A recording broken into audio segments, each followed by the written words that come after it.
What's up, everybody? I'm about to do an extreme Walmart challenge with $10. Okay, it's not that extreme.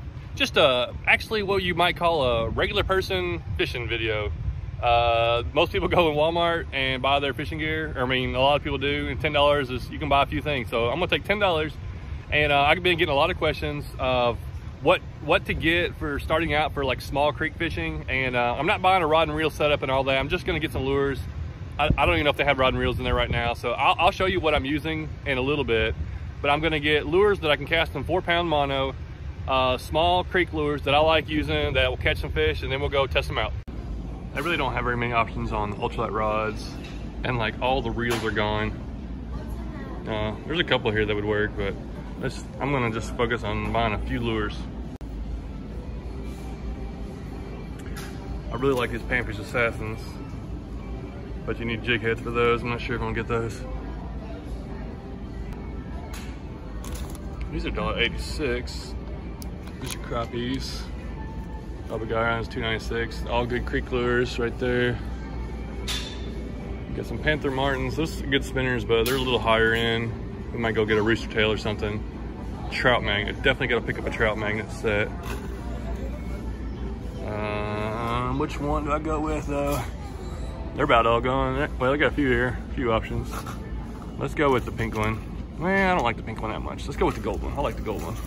That's $2. It's got 2 jig heads and like 7 lures in there. So that $2 right there. All right, this little thing right here is $5.88. Comes with a few different crankbaits, but I'd rather pick one small crankbait that I have a lot of trust in than a few different ones, I think. All right, I don't use this a lot, but we'll go ahead and pick up that Beal Spin, 88 cents. So we were up to $3, got $7 left. We gotta get a rooster tail. There's not a lot of choices. Let me get a, well, I like that little, well, let's see here. I guess we'll get the black one. I like the little black one there. 1/16 ounce, that's kind of light. All right, this was in the wrong section, but it's a 1/8 ounce, it's black. And so $2.66, so rounding up, that's almost $3.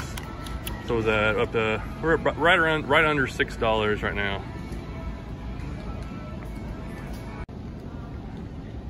Well, yeah, I don't have enough money to get one of these, but this is my favorite crick hopper.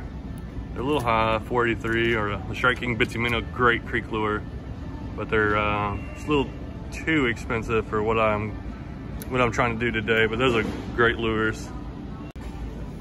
Oh, I think I found another lure. These cream 2-inch shads, only $1.16. I was wanting a little swim bait style, and we'll settle for that. So that's $1.16. All right, we're making a change.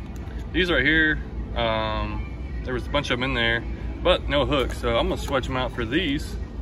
And there's 3 of them with a hook in it for the same price. They're $1.16. So same price, and I don't have to buy jig heads for it. Man, I cannot decide on my other lure. There's so many things I want to use, but I also want to get some things that I know work. I don't want to do trying all kinds of new stuff. I want to grab things that I know work and that are great. So I'm gonna wrap this up. I'll decide here real quick. I'll pick one more thing, and then I'll show you what I got at the creek. Okay, well that took entirely way too long to decide what my last lure is gonna be. So now I can't show you till I use it. I'm gonna go in order of lures I purchased. I was going back and forth. There was a couple things I had intended to buy that I just didn't have. So being out of stock kind of changed my influence. Plus I went over $1, so I figure since it's my own money, I can do what I want. Who stays under budget anyways when you're going when you're buying fishing lures? You know, nobody does. So I'm trying to be realistic here. All right, so before I put my lures on there, I'm gonna show you what I'm using. I got a 6-foot ultralight rod. I got a PC Fin Carbon X 1000 size reel, nice small reel. I've been using this thing a lot recently, and it's really smooth reel. I got 4-pound mono on it. Not sure the brand on it, but it doesn't really matter. 4-pound mono on an ultralight rod. So I bought lures that would kind of go with that. You know, smaller lures going in this small creek back here. Let me get something tied up. Let's start with the trout magnet, and we're gonna work our way through the lures, and we might do a little wading down this creek. Trout magnet starts it off. And usually It's gonna get a fish really quick. Oh, had a hit. Oh, had another hit. I'm getting hits like crazy. Little shiners, I think. Yeah, you can throw a trout magnet pretty good on 4-pound line. That's what I like to use it on. Sometimes 2-pound, but they're wearing it out. Some little fish right in there. Come on, I get back a little bit further. Whoa, whoa, whoa, come on. Where are the bigger ones at? Little ones are hammering it, but they're little shiners right at the front of this little pool. Get down in there and get a sunfish to get it.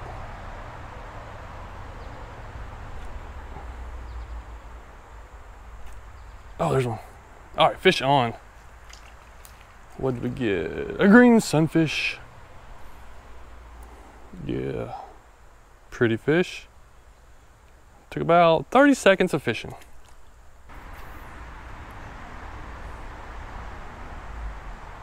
Oh yeah. Come here. Another green sunfish. These guys are really colorful in here. Pretty fish. Look at that one is like so detailed. Like got black spots, got orange fins, that's normal, but these are like extra colorful.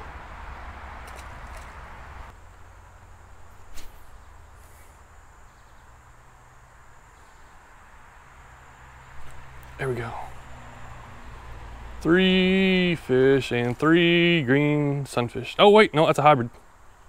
That one is I'm pretty sure that's a green sunfish and bluegill mix. Like 95% sure.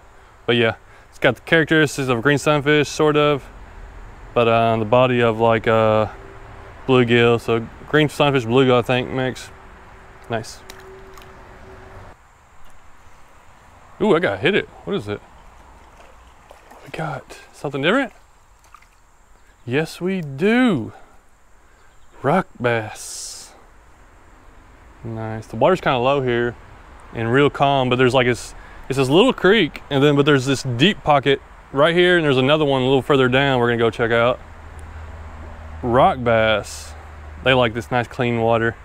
Dude, so have I proven my point with a trout magnet? Okay, I mean, obviously most people already know the trout magnet, it catches fish, all types of fish, everything. So it's pretty good go-to. So, all right, let's change it up and go to something else. I think the second thing I got was the beetle spin, and I only used it a little bit. I've caught a few fish off of them. I just don't use them a lot, but they're really cheap. And I know a lot of people out there use them, so, and I got the smaller ones. We'll try it.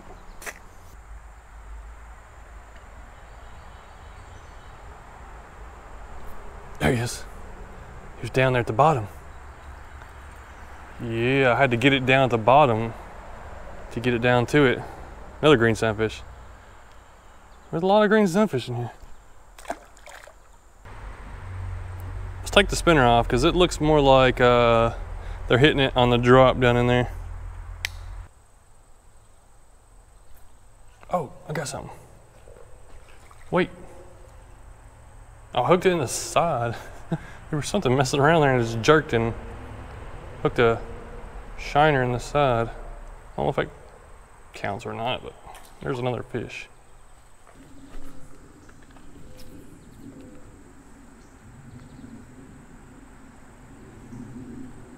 Oh, got one. I got one. A bluegill. I don't even know how he got hooked. I see footprints. Somebody was down here fishing not too long ago. But these little fish and these types of creeks usually are always hungry. Now there can be a few bigger ones in these places, which they get hard to catch, but there's always gonna be a little guy. Almost always a little guy ready to eat.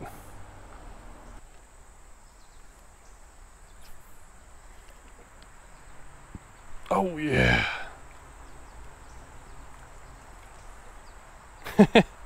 This little guy, he was hungry. All right. Whale beetle spin catches fish.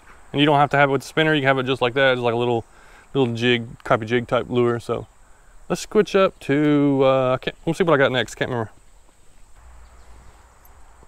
We've got an inline spinner, rooster tail brand, 1/8 ounce, something very familiar with to a lot of people because it's just a simple lure that catches fish.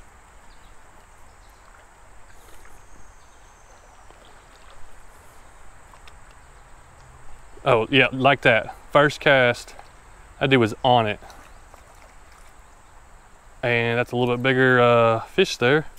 It's a chubby green sunfish. He wanted a little bit bigger of a meal.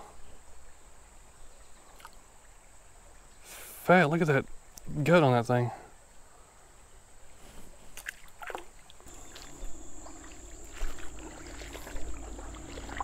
What is that hubcap off of?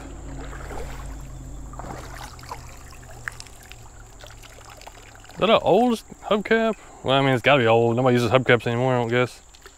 I can't tell what kind of vehicle off of though. There you go. This thing flooded a lot. I don't know if I can get through this. Wow, that's a lot of debris. A lot of places for snakes to be.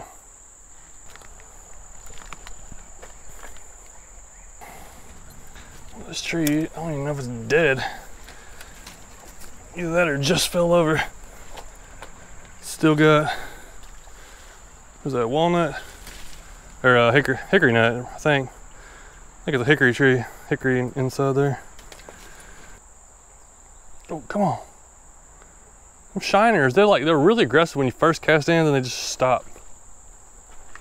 But sometimes you can catch them like crazy.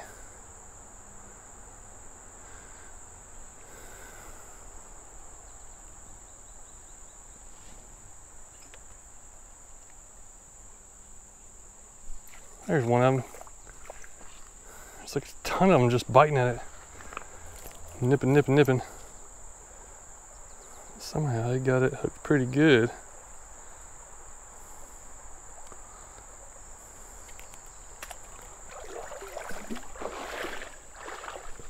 There's another tree across the creek. Man, what happened? All of a sudden, it's gonna take forever for these things to rot away.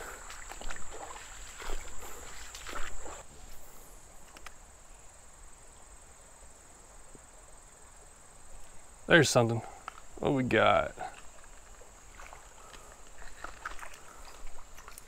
Red breast.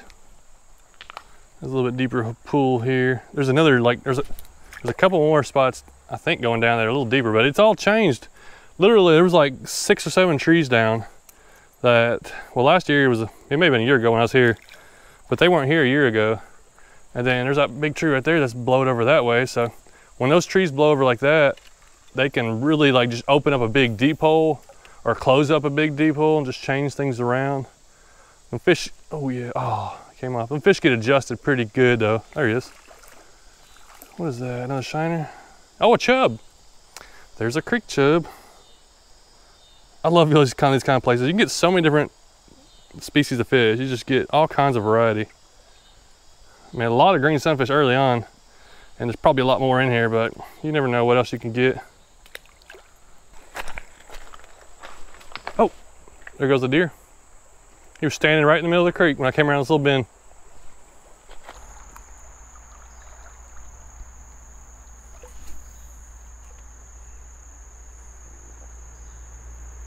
There's go.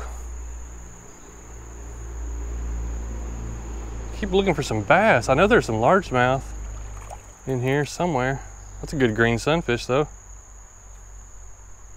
He's a little bit bigger. All right, good green sunfish. All right, one more fish on the rooster tail.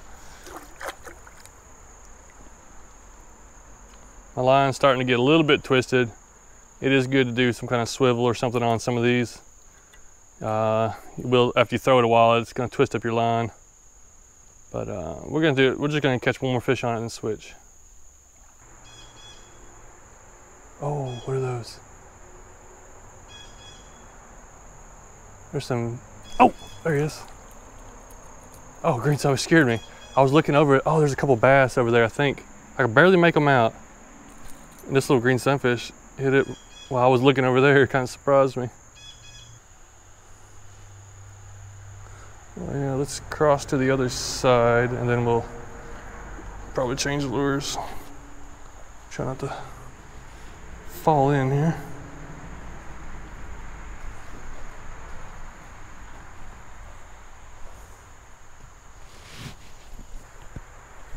All right, time for the last lure. I really struggled with this one. I don't know if anybody's figured it out or guessed what I got. I was wanting to get a couple other things, went back and got the Rebel crick hopper. I couldn't not get it. It's like, I had to go with it. Now it's like almost $5 just for this lure, but it's such a fun lure to fish with. It's just a fun creek lure. And the yellow one, I don't know which one's the best, but I like this yellow one here. It throws great on 4-pound line, and let's see what it'll do in here.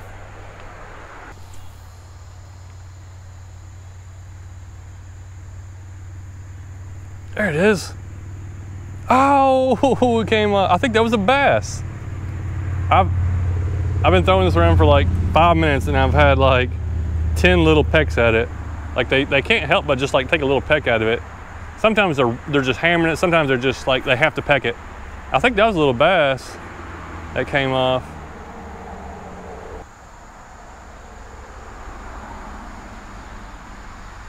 There we go. It's getting a lot of hits down that way. Green sunfish. Man, there's so many green sunfish in here. All right, number one on the crick hopper.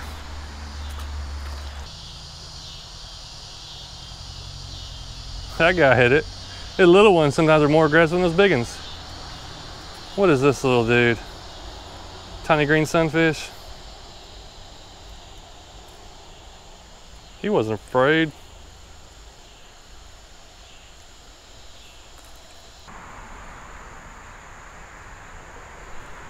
Yeah. Gotta go more to where they're more aggressive, down at the back of the pool a lot of times. But it's still green sunfish. I don't know what the deal is with all these. Well, I mean, it's pretty common in these kind of small creeks, but there must not be as many bass as there used to be, because usually I think the bass keep these things in check. But there's still got to be a couple bigger bass in here. I didn't bring any bigger lures really, but I just want to come out here and catch some fish like this.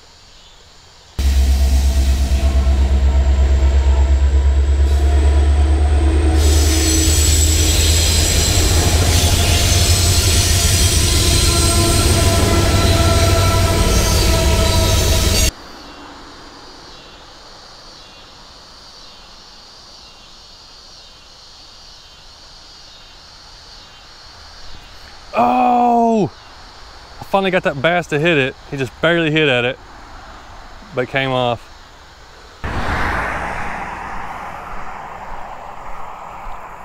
If I could have added or changed a couple things, I would have liked to use some 3-inch swim baits. It might have brought out a couple of the bigger bass that were in there, and it's something I can still handle on 4-pound ultralight setup. Maybe some crappie lures, like the Panfish Assassins or Bobby Garlands, a couple things like that. Of course, there is some little crankbaits out there that you can use, but I chose the lures that I wanted to fish with and the ones I like. I get lots of questions, you know, people asking what kind of lures to use and how to use different lures for this type of fishing that they're not familiar with, either not familiar with fishing or not familiar with fishing small bodies of water. I think I like to think of the lure, whatever I'm using, is think of it as whatever that lure is, what it would do in nature. If it's a trout magnet, maybe it's supposed to be a little minnow, you're just kind of jigging it, swimming it slow. If it's a swim bait, you're swimming it, maybe jerking it like a dying minnow. A crick hopper, I pop it on the top and I retrieve it steady. I change it up this here and there in different ways. So just think of it as like, all right, what would this lure be doing? And the fish usually are going to go after something that's injured or something that's in distress. Hey, thanks for watching. Hope this helps out some people. I've been getting a lot of questions about this. If you got any more questions, let me know, and I'll try to either address it or add it in another video. It's hard to answer certain questions in a written form. It takes forever. But I love this type of fishing. It's so easy to do. I'm going to hopefully do one coming up whenever everything gets restocked. Do like a $100 challenge or $100 starting pack to get everything you need to like go out and be able to wade and fish some creeks. But hopefully we'll get that coming up soon.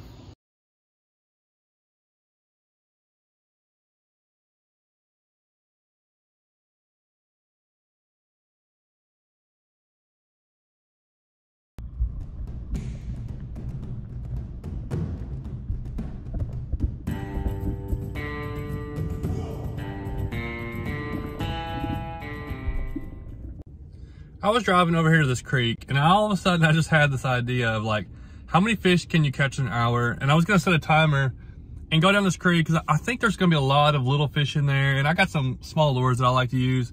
So I decided to look it up. Dude, Google it, look it up. The world record, there is a world record. It was set by a guy in like, I forget where it was. He was fishing off a dock. It was how many fish he could catch in 24 hours. It's over 2,000, but he averaged 89 fish an hour. And it was bluegill on live bait. Look what it looked like from the picture and stuff. But then the next year he did it again in 24 hours, and he averaged 110 fish an hour. I don't know if I'm gonna get 110, but I'm gonna go over here. We're gonna keep track. I think it could be a lot. Also, I'm not sure how many species, so I'm going for, my goal is 6 species, 50 fish.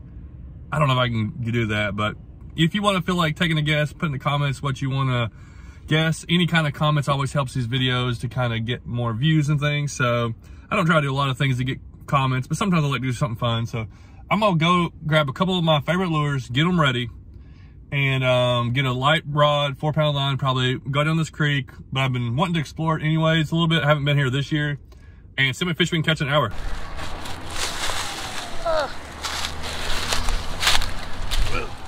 Fall in. Whew, water's a little cool. And here is the creek. It gets a little bit, well, it usually gets a little bit deeper downstream, but I'm not sure. The water's low in the lake, so this connects to the lake. So I'm hoping there's a lot of fish coming up in here. And I'm gonna have to move though, so that's one thing. All right, let me get my timer set. Okay, hopefully there's some fish right there. And start. 1 hour, and we're going. Okay, how many fish am I gonna catch? How many species? Oh, there's one. That's the kind of pace I need. And, oh, green sunfish. Okay, I was hoping to get that one. Beautiful. Oh man, we gotta take a little bit of a time to look at how beautiful this fish is. That's one down. All right. And, oh, something just jumped right there. What was that? Come on. I wasn't even sure if I was gonna get a, oh, I missed one. I could have put a little bit littler lure on there too. I forgot about that, but I like this size. I feel like it gets a lot of hits. 1/32 ounce jig head. Could have gone a little bit smaller, but this is pretty small of a, there's two. There's two, and 2 species. Boom. 2 fish, 2 species. That is a shiner. 2 fish, 2 species. I'll try to keep track of all that. I'm gonna not keep track of it very well, probably. Missed that one. Oh, missed that one. Come on, little guys are hitting at it. We'll hit a few more, and then we're gonna move on to the next hole.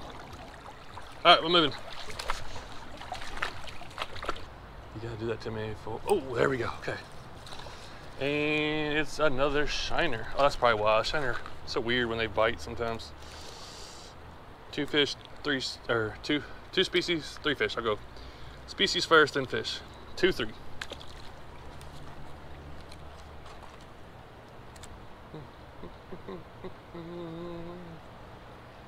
Give me something out of there. We go.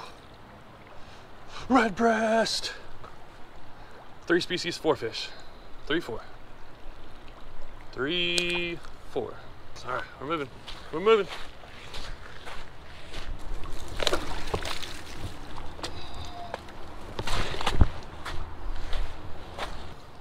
Sitting right under those logs. There's one. Okay. Oh no, that didn't count. It came off. They're sitting right there. I see a whole bunch of them. Oh, I had to let them barely take it. Green sunfish. Okay, maybe a bunch of them right there. That counts. Counts. I caught him and I held him. So 3, 5.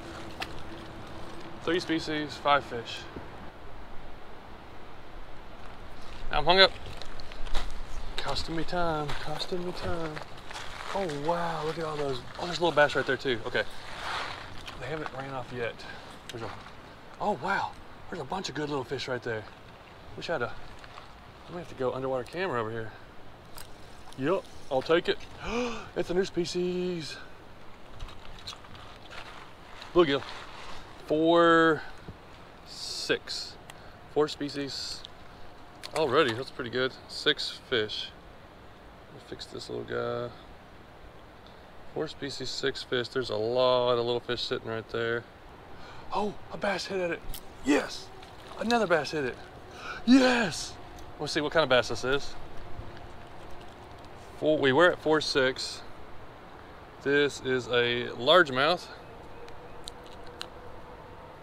Yep, largemouth. So 5 species, 7 fish. I don't know what that is. Shiner. 5.8. Wow, look at the colors on that one. Spawning colors. 5.8.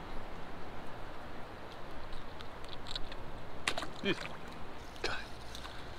There's so many right there. Red breast. So 5.9. Getting more than 5 might be tough. I don't really know what else would be here. Got it. Bunch of little ones hidden. Is that another red breast? Yep. 5.10.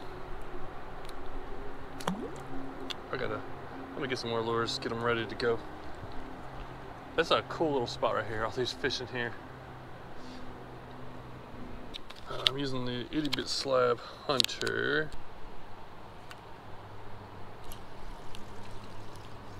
And another red breast. There is literally so many fish right here. It is amazing. 5.11. There's a bunch of little largemouth. Like, I'm kind of excited to see what's going to go on downstream. I almost want to go for these largemouth. Like, I don't know if they're going to bite. Oh, I mean, a couple of them might. Another bluegill. We've already got 11 fish. What's our timer?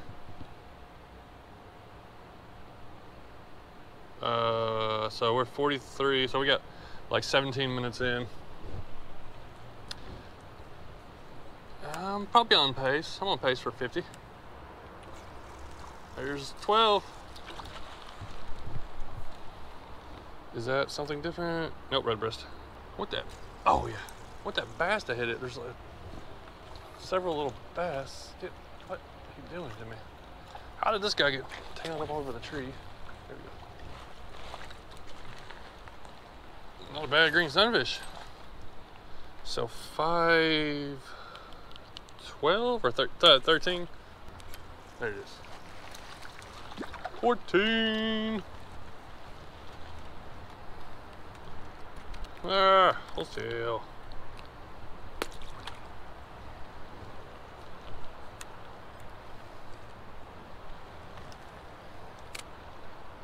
Oh yes, saw that one come get it. Okay, well they just keep biting, so I gotta stay here.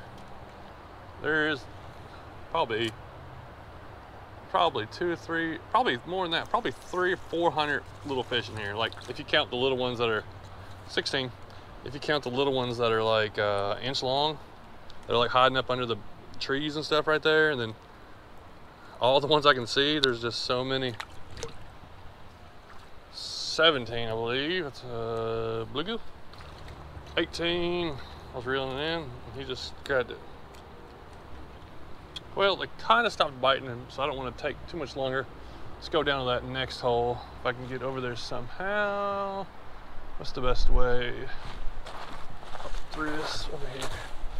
18, that's where we're at. Ooh, nice beaver dam, still there. From last year. Oh, that's a good bass, I just spooked it off. Oh, I got a fish though. 19. Yeah, I saw something eat that. 20. We are doing good. I'd like to get a couple more species if I can find them. Got fish on. 21. Okay, they're right there off that beaver dam. 22. Yep. I just gotta let it sink right there. Oh, it's a little bass. Is that anything just largemouth? Looks like just largemouth. Number 23 is a little bitty large. Can't call him a largie. I mean, how you call that fish a largie? 23. Bigger red breast. Yep. 24. Got it. 25. Halfway there. All right, we're gonna fly through these next ones. Oh, those are little largemouths, the decent ones. If I had a little bit bigger lure, they probably would have hit it. What is that? Red breast, 26. Oh, there's a decent, oh, look at that, look at that. Dude, there's a good little bass, a good sized bass. He's chasing my bluegill. Eat it, eat it, eat it. I want to see him eat it. Oh, I don't know if you can see it or not. He's right there looking at my bluegill. Or the red breast. Oh, come on. Just try to eat it. I don't know if he's big enough or not, but that's a good bass. Oh my goodness. That's like, oh, a nice bluegill. That bluegill's a little bigger than I thought. That's like a 1.5 pound, 2 pound largemouth. He was all over that. 27. I wonder if he'll eat this lure. Oh, there's a couple of them. Dude, there's bass in here. He's gonna sidetrack me from my mission. There's some good bass in here. Oh my goodness. This is killing me. I gotta stay focused. Stay focused. Good red breast. Goodness. He's fighting hard. Oh, pretty one. I don't even remember. I think we're at 28, maybe wrong. Ooh, good bluegill. And we're getting bigger fish down here. Not as many, but they got bigger fast. I'm coming back with bass lures. And a little bit heavy rod. I don't think this could get them, but oh, there's some good ones in there, dude. I don't even know if they're like that area where I don't know if they're gonna bite, but they definitely don't want a small bait. There is several good bass hanging out under that tree right there. There we go. Is that, I think that's 30. All right, you're gonna have to stay tuned and see if I make a video or not catching them, because I'm gonna go back to my truck, yeah, and get a different rod and come back. I don't know what they want to hit, but I'm going to get at least some bigger lures that might make them commit, because there's several. At least 1 or 2 of them ought to bite. Oh, a little bit largemouth right in front of me. It's cool. Oh wow! I walked by those logs, hooked all kinds of fish out of it.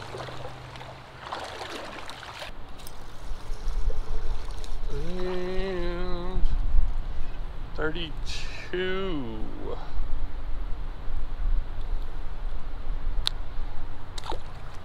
"17 minutes left, and I guess you can go ahead and call me a quitter."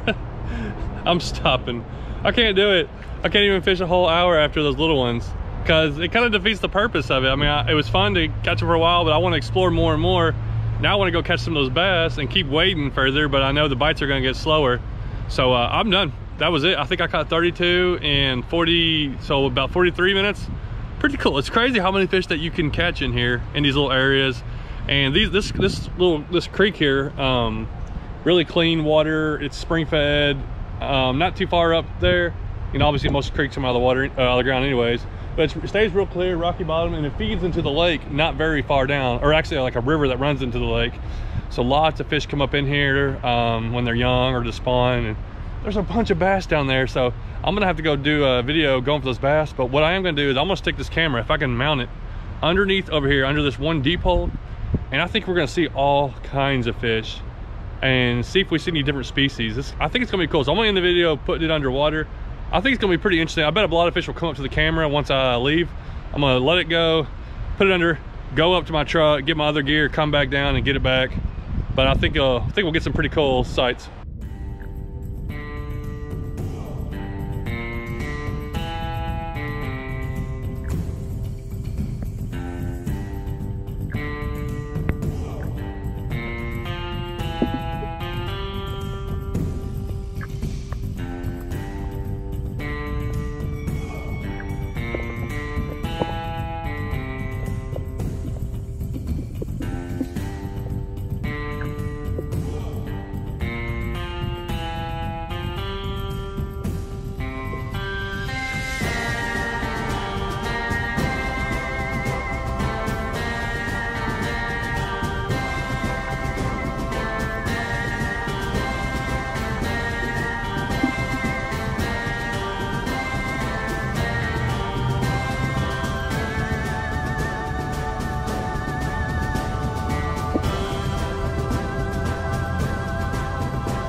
Yesterday there was still snow on the ground.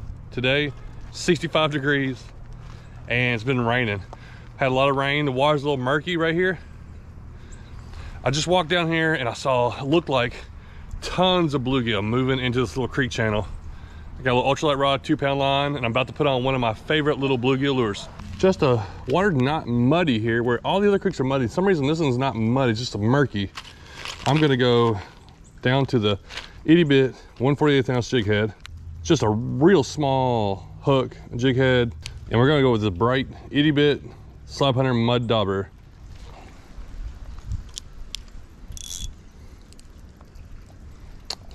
So we got a double jig head, or yeah, double jig rig. And I just, oh, fish on, first cast. I looked in here, I threw a spinnerbait around, a couple, just to mess around, and I saw all kinds, which look like bluegill. They're some kind of sunfish. This is a bluegill. First cast. Yeah, they're still pretty cold. It's amazing how, it feels nice outside today. It's crazy how warm it feels out here. Oh, I had one. Boom, fish on. Tighten that down a little. Oh no, don't get me snagged. All right, that didn't hit the top one. They're just looking for one to hit.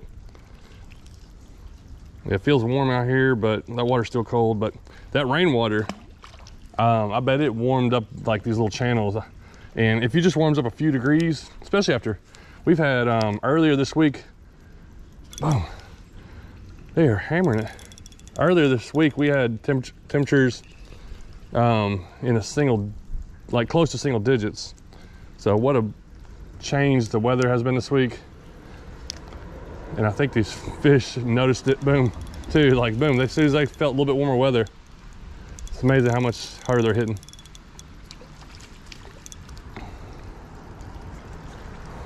I thought I saw some bigger ones. These are all real small. A lot of times when they're like that, they're just tons and tons of little ones. It's hard to, man, they're thumping it though. Hard to find those little bit bigger ones.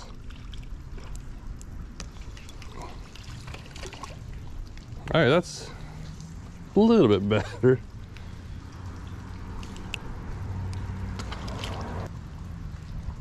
Boom. I haven't had a cast yet, not a hit, without a hit. I don't think I've had a cast without catching a fish.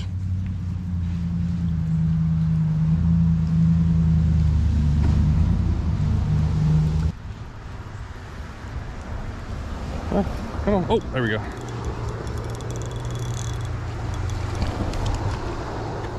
That's not bad. So they're all just bluegill right now. I was wondering if there's gonna be any redear or anything in there. It's amazing how many bluegill. There's got to be thousands of bluegill, I'd say, in this channel. Cause I could at one point, whenever they kind of, yeah, I see them over there. They'll raise up. They're almost at the top of the water. They just kind of sit there. Boom, fish on. Oh, what? Oh, did we get a double? Yes, yeah, double bluegill. Let me get a picture before I throw it back in. Oh, he messed up my lure. Hold on, what happened here? Did my lure break or my loop slip? Oh, I broke the loop. It's only a 2-pound line, so that bigger one broke it. That's not a bad one there. And a little one there. That was cool. Well, let me retie, get these guys back on there. All right, we are back in business. Took me a minute because that line's so small, it's hard to mess with. First cast, and there they are. Let's try to get a double. Anything? I don't see any around it. Little bitty dude.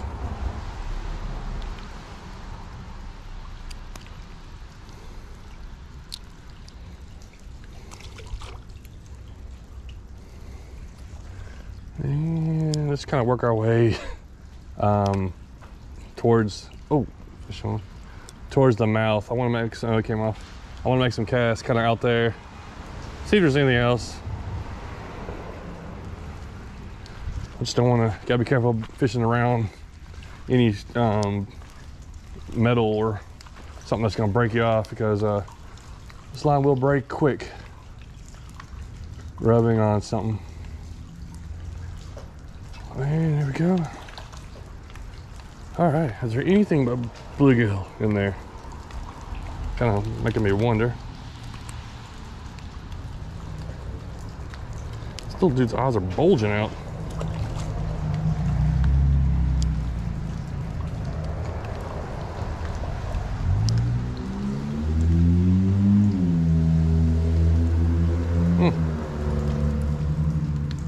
Oh, there we go. Oh, oh. I've got my drag, of course, real loose. Let's go over there. Look for anything bigger. Okay, now here's where the creek mouth. This is why there's so many bluegill. If this is way up the creek, oh, hit right away. I would still have a hard time catching fish, but because they're on the mouth of the river, there's gonna be warmer water. Ooh, nice bluegill. That's a good one there. That warmer water and then a little warmer rain. And that's a nice bluegill. I'd love to double. I need to double up on that. Oh, we got rain coming in now. Ah, the rain let it for a little bit. It's coming right back. Oh man, this is still a little chilly, and I don't have a jacket on. So thankfully there's a bridge right here I'm gonna stand under. Try and fish. Let's throw it out there a little ways, kind of out on the mouth of the river. See if something hits it out there. Where y'all at? Now I'm expecting a bite on every catch. Oh, they got it. Cast. Have a throw it. Boom. There's one.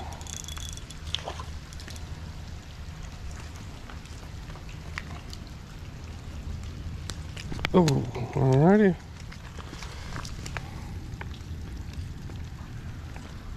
There we go. Just a regular little bluegill. I'm kind of wondering if there's something else. There could be a crappie or yellow bass sitting right in here too, but definitely, like I said, probably thousands of bluegill, I would imagine. Just, I mean, like, there's probably like all over the place. They're probably just, I don't even know. Maybe I need to make some casts in the river. But they're definitely in this little bitty channel right here. They're just loaded in it. I'm getting some bites. Oh, oh no. I don't want to retie. Come on, hook the stick. Come on in, stick. Yeah, not bad. Got there. Wow. Okay, I thought I would have broke off, but it didn't.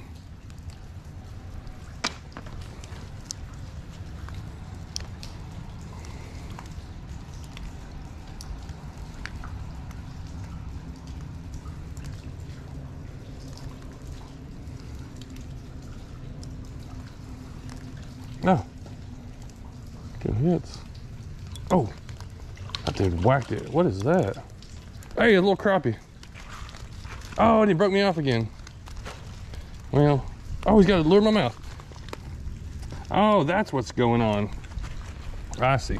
So when I'm making that double, when I'm making my loop, the top loop, well, there's a crappie. I think that top loop is coming out just because the point is not all the way. I can't tell because it's so small, but this line, this 2-pound line is so small that I think it's coming out. That's why the loop's still good, didn't break it. Well, let's just go with one for a minute here.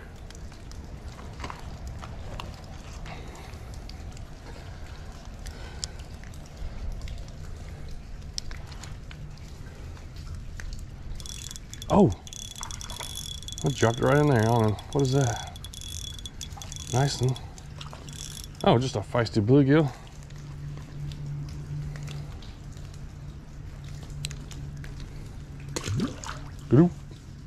They are sitting right in this little channel.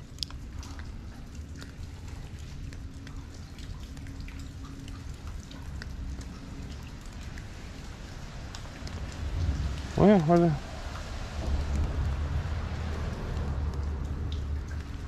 Oh, there he is. What is that? Oh, he's a little deeper. That, something different. Okay, third species, redear. Got a little bit of red behind the ear right there. It's kind of pale, but that is a redear. And redear get bigger than bluegill. So I do like catching them. If I'm gonna choose, I'd rather catch a redear than a bluegill because redear get a little bigger and they're stronger on average. It's like I'm barely moving this lure and boom, it's getting thumped right there in front of me. Little bluegill.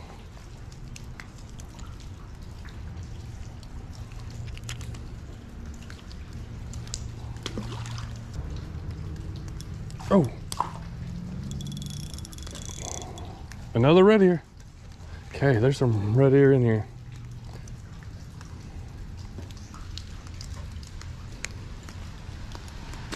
Or shell cracker, whatever you want to call them. There's a log floating down the river there. It's just like knocked loose. I thought the river would be more muddy out there. It's a little muddy and there's definitely logs out there.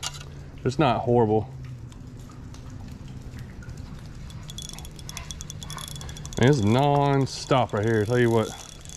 Another, what is that, right here? Or bluegill? That's a bluegill. They're both kind of pale in this little murky water here. Whew. Rain let up for a little bit. Let's try out here a little further. I want to kind of throw out a little further out. Why? Oh, why are they not hitting right there? Let's try over there. Oh, over there they're hitting.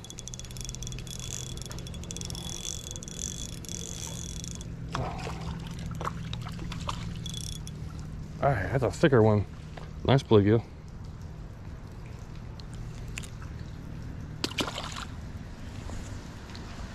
Let's try that again. Right off that pillar, boom. Thumped it.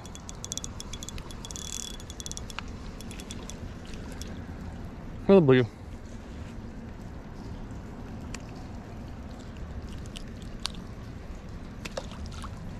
All right, we go for three. Going 3 for 3. Yep. But what in the world? This guy's tiny. Oh, that's a little one there. But he can still get his mouth around that little lure.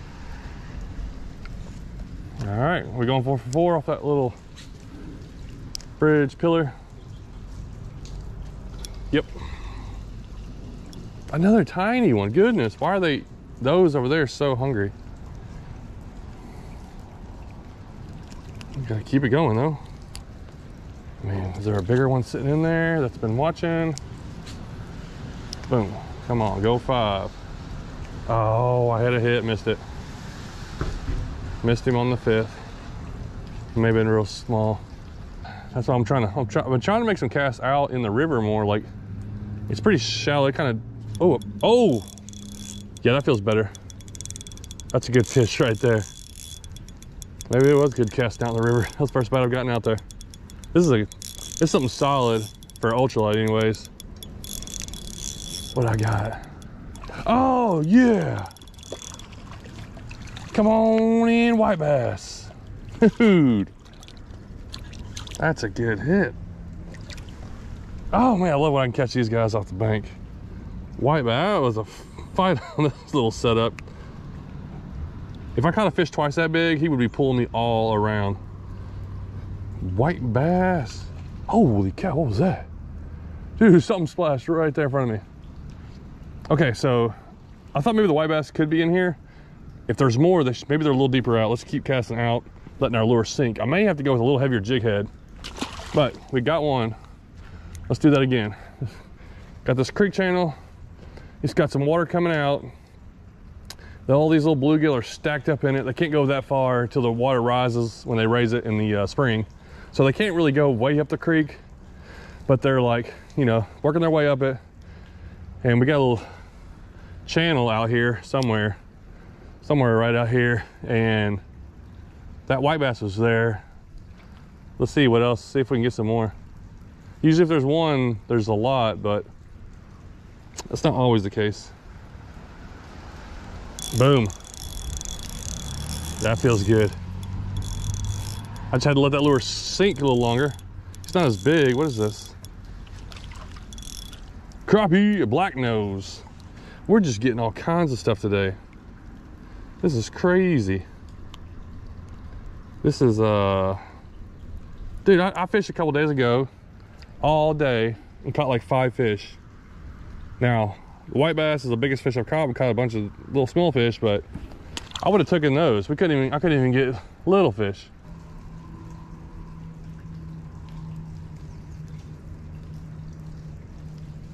Oh, there's something.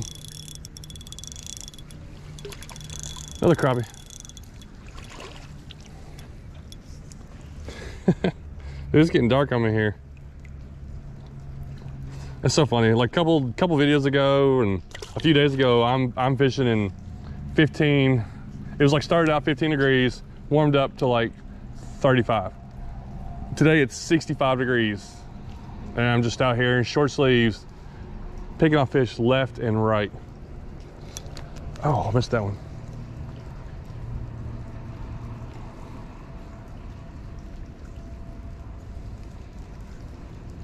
Okay, let's do one more change before it gets too dark for us to see. Let me change up something here. All right, we're gonna go with a little bit bigger lure. A live roamer, 1/24 ounce jig head. So it's not a whole lot heavier, but it's a little heavier. Let's see there. If I can put that on. Got that on there. It's a little bit bigger bait there. I did a uni knot on the upper and lower, so we got double lures. Let's see what's out there. Oh, that's a fish. That's a good fish too. What is it? It's not that big, but there's another crappie. This crappie are thumping it. I hit that bottom one. Hit the little roamer. None of these are keeper yet. They're not bad. Yeah, it's like a 5-6 inch one. The wind is like warm right now. This is crazy out here. But I had a feeling that I was thinking about going bass fishing. I just didn't want to be out there in the rain, but I'm like, I know they'll be hitting. If you can find, you know, find out, maybe not too muddy of a water. I don't fish in muddy water that often, but like this is just murky here. This ain't muddy. It's still like at least 2 foot visibility. Like I like fishing that. All right, come on. Let's just keep throwing it a little further out there, I guess.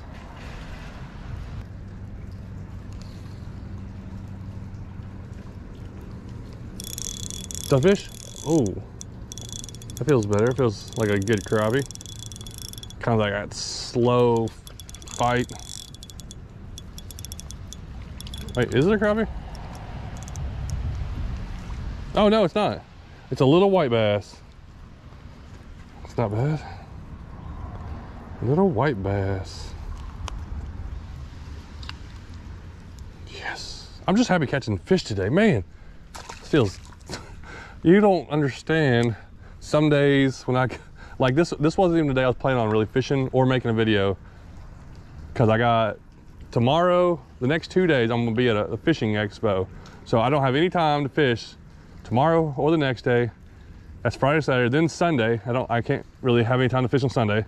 And then it'll be Monday. So I got like, there's gonna be 4 days coming up, three days coming up where I won't be able to fish at all. Plus I haven't been able to fish that much recently because I've been sick, and then it got like super cold. It was like, I didn't want to go out in 20-degree weather that much. And when I did try a few times, I didn't catch much, or if anything. So I just show up at a spot that I fish all the time, and I'm just having a blast just catching anything that's biting.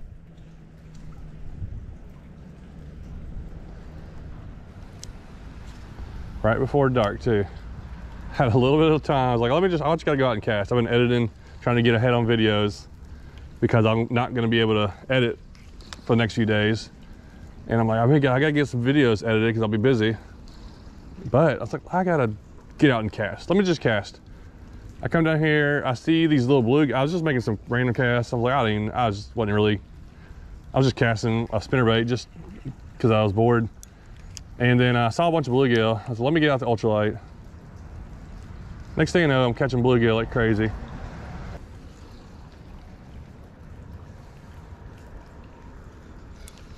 There's fish.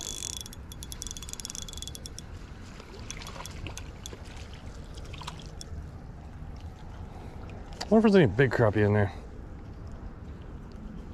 These guys, oh, that's a kind of skinny one. These guys are kind of small, but that's all right. I'm gonna stand here until I stop catching fish or it gets dark. But it should probably be dark in about 30 minutes. It's gonna be kind of dark, so, and it's cloudy, so maybe less than that, but I don't know. It feels too good out here.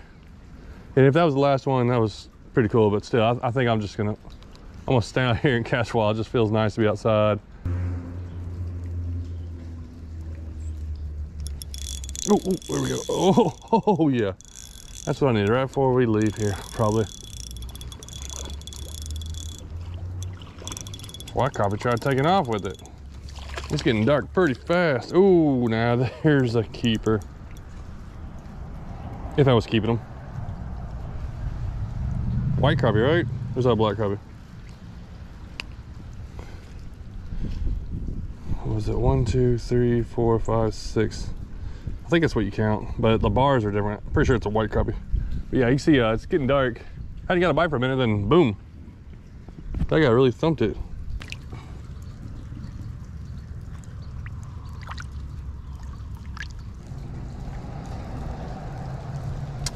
I'm throwing this lure right here, and I just can't get the bluegill to eat it. They're biting it, where I was catching them like crazy with that little bitty lure. It's amazing that little bit of difference to catch those bluegill.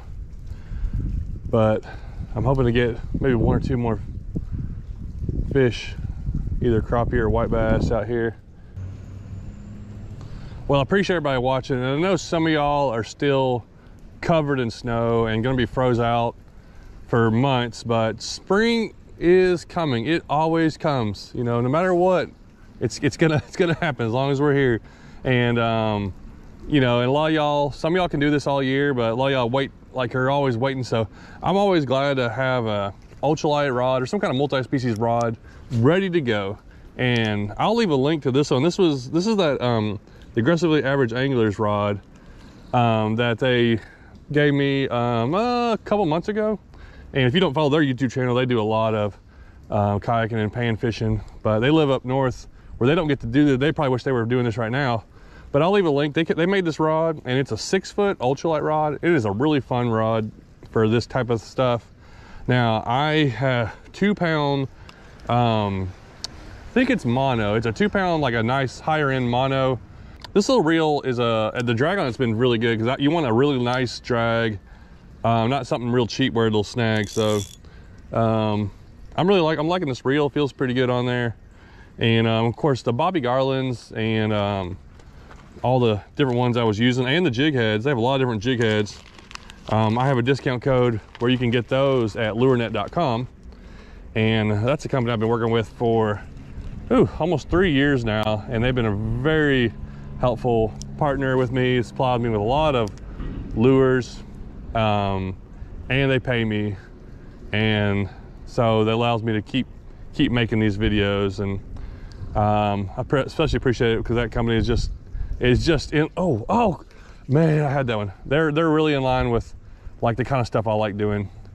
And I love all the little different sizes and just different in between sizes, jig heads and lures and stuff. So you can get 15% off using my code Dalton15. And I forget to tell sometimes. I'm not trying to like tell you that to sell stuff or to make you go buy any of this stuff, but people are watching, or I know there's people watching that want to know. And I'm the same way. I'll watch videos and I'm like, I want to know what you're using. I want to know how much that costs.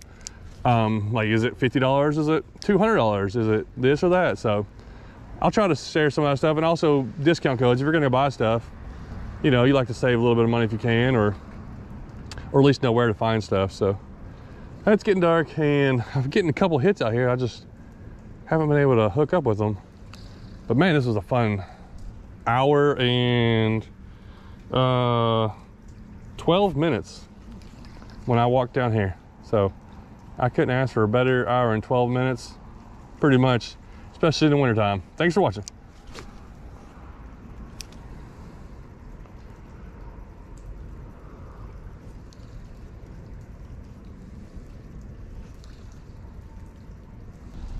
Oh, I got a fish. I was looking at my phone and I hooked into something. Sometimes that helps you. It's amazing how many times you catch fish when you're looking at your phone because you pause your lure. There's your extra tip of the day that wasn't planning on it. So I think pausing and let your lure just fall and try to do as less as possible, that always seems to catch more fish. It's amazing how many times that happens. You look at your phone, you're not doing nothing, your lure just goes dead, and boom, you catch a fish. So here's the scenario. It's a windy day. I've been editing. I've had a lot of editing to catch up on. I just get done eating over here, and it's 5 o'clock, and there's a little creek here, and I was like, let me just stop and cast in. Got an ultralight rod, and we're gonna make a few casts. And it could be awesome, it could be kind of slow, but it's finally getting warm. It's gonna rain all day tomorrow, so I really want to get over here before we get more flooding.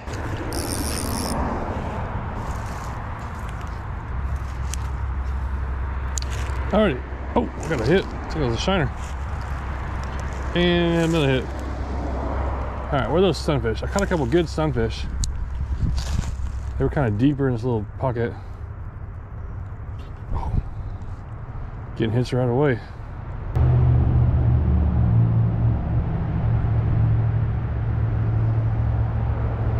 Here's one. What we got? Man, that's a big shiner. These guys are getting fat too. Wow. So hammered it. Alright, fish number one. I can just see fish down there, little fish. Oh, yeah, that's shiners. I know there's some, that's where I caught my sunfish, but I'm only using a 1/16 ounce jig head. It really blows around in the wind and current, but it's really, actually, not 1/16, that's only a 1/64 ounce. That's oh, there it is. Oh, what is that? Another shiner. Well, these shiners are pretty hungry.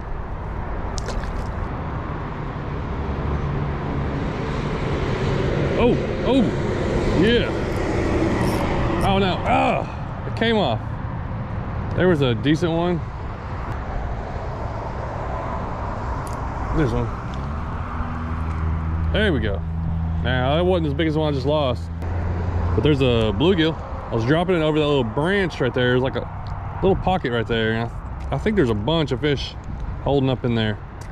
It's a little risky. Got snagged a few times.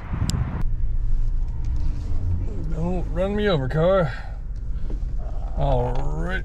Well, we're pulling off on the side of the road. We probably went about 3 miles down the road. And we'll make a few casts here. Wow. Wow, it's flooded. It is all backed up. That may be good, I don't know. But if there was fish biting at the other place, it's a good chance that this little area, there's a fish that are pretty active in it, but the water is definitely backed up. Gives these fish a little more room to swim around. Might make them a little harder to catch, but it also gives them more area to cover where they can get bigger. Yeah, this area right here is usually, oh, there's a beaver dam up there too.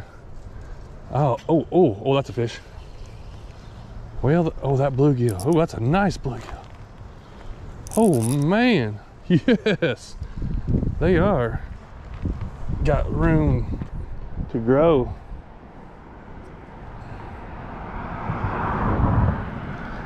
Dude, that's a chunk. Really nice bluegill.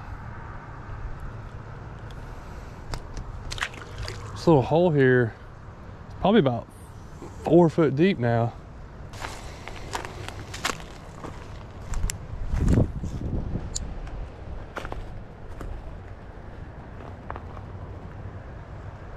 Oh, oh, there's another one. A good one. Oh yeah. The bites have been a little bit slow, but dude, another just solid bluegill on the mule horsefly there. Got a mule fishing jig head, mule fishing horsefly. Perfect for a multi-species kind of day. Let's get that guy back in there.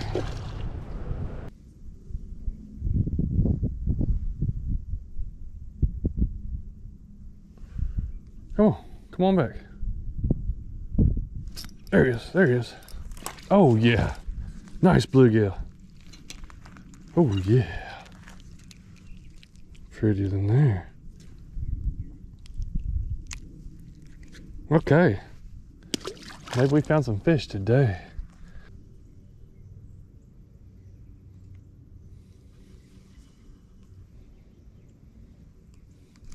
There it is. What was that? No, get out of there. Oh, oh, oh my, look at that red ear. Oh, wow. Goodness, what a chunk. Look how thick this guy is. What a red ear. Man, I'd like to get into a bunch of those guys because he's got a lot bigger mouth than bluegill. You know, opens up pretty good size, and they get, I mean, bluegill can get bigger than this, but on average right here are a little bigger. Dude, that dude hit hard.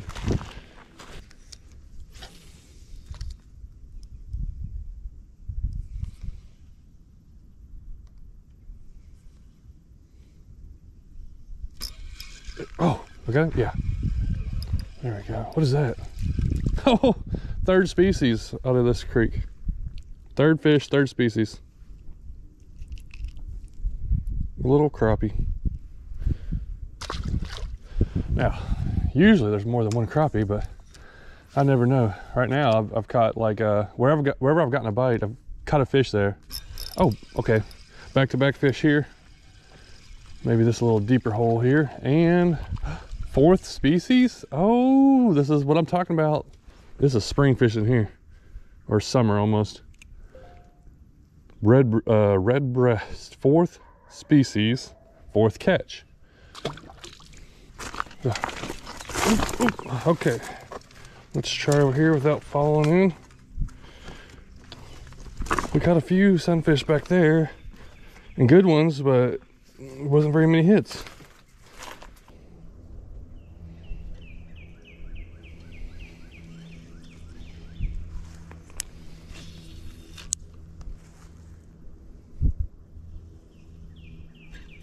Oh, fish on, fish on.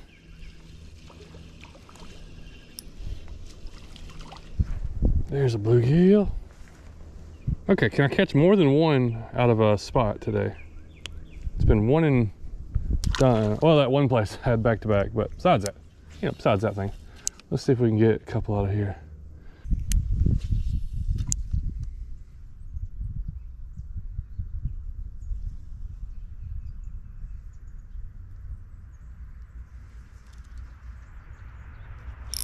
Oh, oh, what is that? Oh, that's a little better one right there.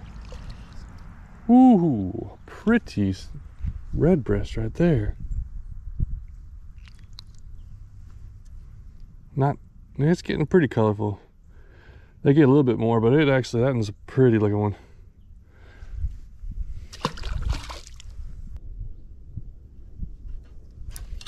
Oh, what did I do that for?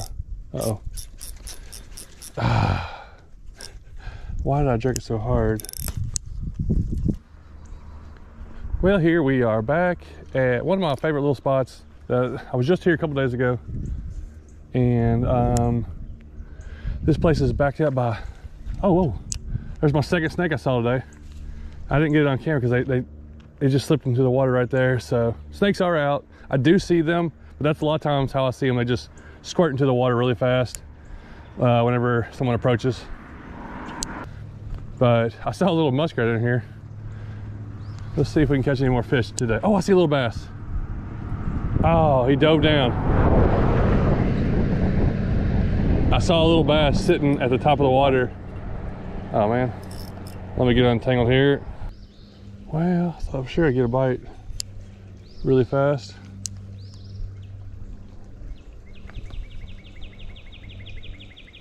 Oh, there he is. There it is. There you go. Let it sink in that little deep section right there. Come here.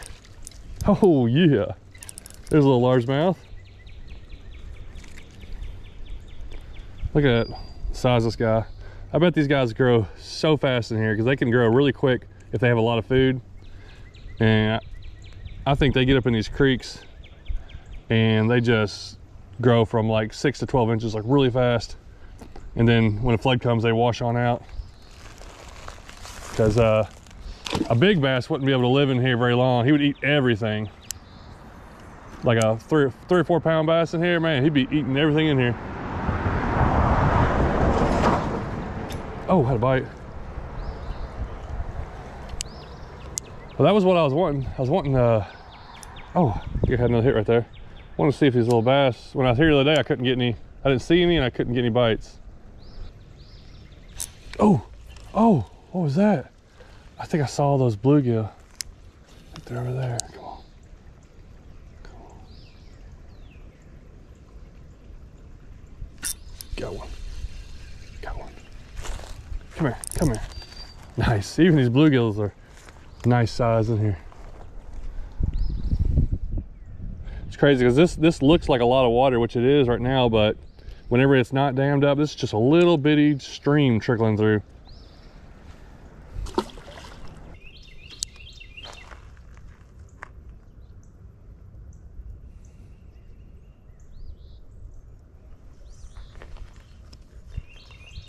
Oh, there he is. Eat it, eat it, eat it, eat it. Gotcha. I saw that fish come out of the under the bridge. I was dangling my lure. He came out when I picked my bait up. Oh, there's a red breast. If this stays like this in a month or so, or as long as it warms up, I'll come back and I'll try to work my way upstream. I don't know actually which way. There's like the bank over there, but it's so many briars and stuff, like it's gonna be hard to get upstream. But I'm gonna try to work my way up there. I did it like 4 or 5 years ago, but it's been that long since it's been like this, so there's a lot more growth. But just think if there's any fish that were up there that are trapped up there, like how fast they could be growing and just getting, you know, getting big up there. Man, this place. There he is. Oh, yeah. Oh yeah. I was about to head back to the truck. Wow, what a bluegill. I was about to head back to the truck and I forgot that there's this little area. I was like, well, we go down there because if the creek's backed up, I might be able to get into it. Look at this bluegill. Very beautiful. I'll put him over here in this little pond.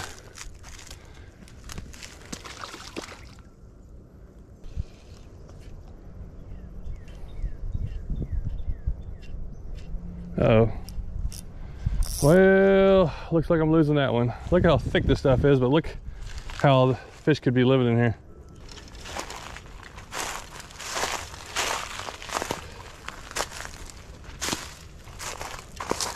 I guess that's gonna end the video for some little creek hopping, some ultralight rods, basically. And the fishing is coming back, but it was like, most of it was catch a couple fish and then nothing else.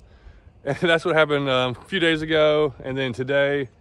And it's getting warmer, just isn't like, I will get in these waters and I really want to go explore up there where those beaver dams are. But right now it's just a little bit too cold. As you say, I'm in a hoodie today. So the weather's been up and down, but you'll have your little rods ready These little fish they're getting fat and they're getting hungry. I mean, if they're getting fat, that means they're eating. So it's getting time to get out there at these little places and catch them.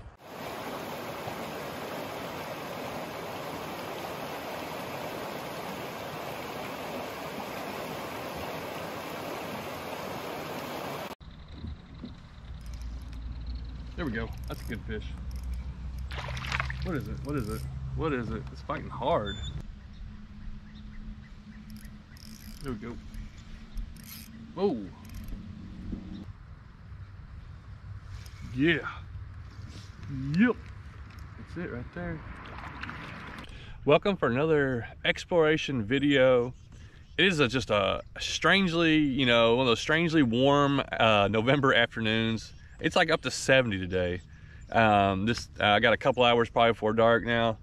I've been wanting to kayak this stretch of river, or a creek, this creek that I've probably made 10-15 videos fishing different parts of it, caught lots of fish out of it. But I've been wanting to kayak this section, and I think I can go up and down a long ways. I'm not really sure. The water's low right now, but we're gonna explore it and do some bass fishing. Maybe it's a known for crappie fishing, so I'll be fishing for kind of anything I can catch and see what we come across. I don't really know what to expect, but I think there's gonna be some fish in there and a few different species in there, and I think I'm gonna have a fun time checking it out.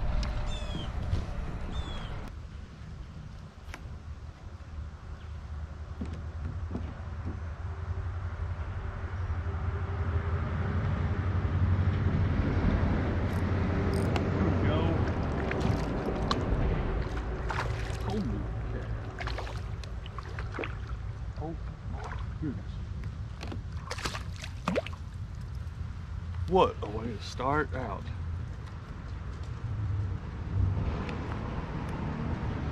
That's a slab crappie. Ooh, 12.5 inches long. Now this is how I wanted to start off my day. This is why I wanted to get the kayak in here.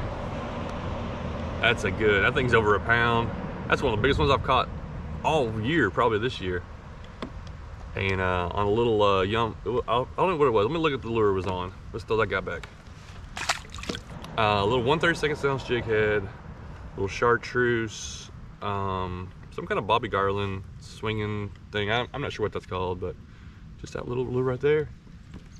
I caught him right there, so we'll fish this little area for a while. This is what I started out with, and I've only been out here for like 2 minutes. A lot of people bank fish for crappie in here. And I've caught crappie here off the bank. Caught a lot of fish out of this creek, but first time, boom. Oh, that's a bass.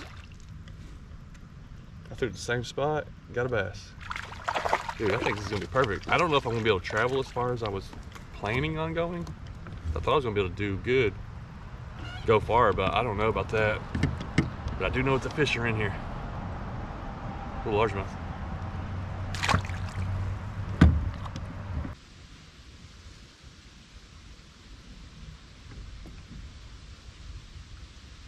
Oh, good bluegill. I've had a couple pecks. I think they're from bluegill, but even a good sized bluegill can get this thing in their mouth, so probably littler bluegill's biting at it. So that's 3 fish in like less than 20 minutes. I don't know if I'm gonna be able to get much further than this down here, but somewhere through here, I know I have a feeling I'm gonna find some fish stacked up. I don't know if I'll be able to go with bass lures or not, because I just know there's a lot of other fish in here. So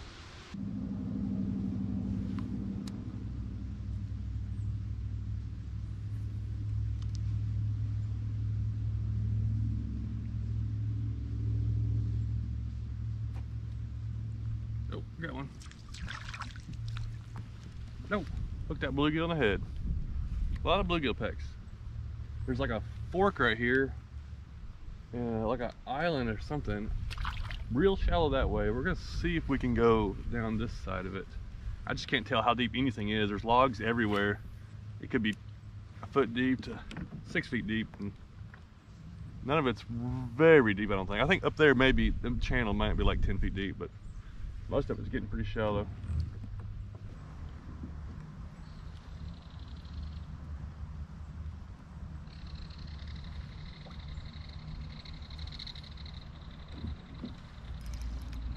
There we go. That's a good fish. What is it? What is it? What is it? It's fighting hard. Oh, it's a bass. I thought it was a crappie at first, but then it started fighting, make mad. Feels pretty good on this setup right here. Oh, chunky bass. That may make me rethink throwing bass lures. I may have to throw some bass lures on the way back up. Good, healthy bass. Everything in here is gonna be feeding up and eating up. And I do have my bass rods and reels with me, and we might go to that. Just depending on how well everything else goes.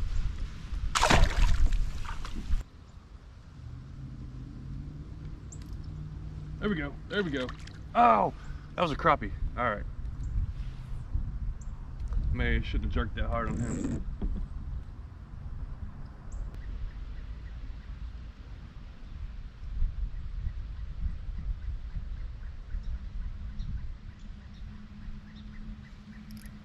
There we go. Whoa. What we got? Another good largemouth.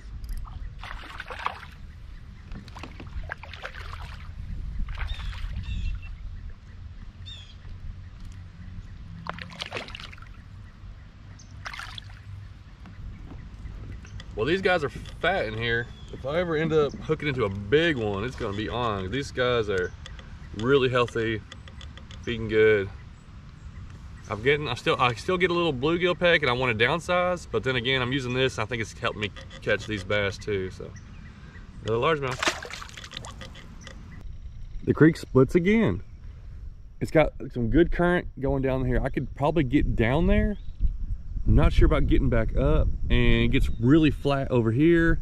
I could probably go a little ways that way, but I don't want to get stuck in this mud. Stuff is thick. It'd be hard to get out of if I got down in here. So we're probably gonna turn around and try working our way back upstream and really fish this channel again. I know there's a lot of fish through there that we probably missed.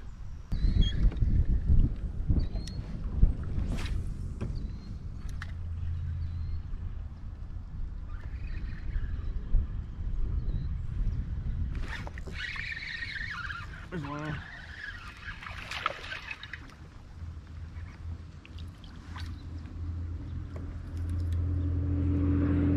That looks like one I caught earlier. I thought that spinnerbait would give me one. I don't know if it's the same one or not. There's probably a bunch in here that size though, just a little chunker. Throwing the bass lure around and working our way back up.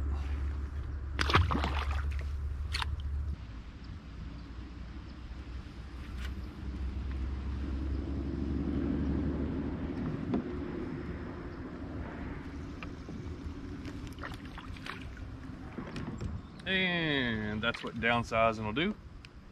Went down to 1/64 ounce jig head with a little itty bit. And I think I could catch as many bluegills as I want.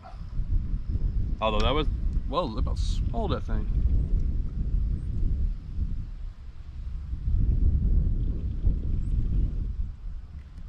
Sprinklers. Man, but now those small little hooks get in their mouth. Solid bluegill.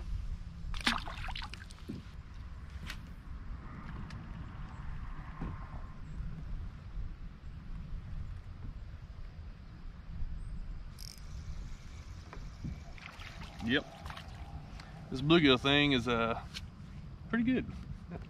I knew if I downsized this little itty bit, I'd be able to get, I figured I'd be able to get just a ton of bluegills. And it has worked out.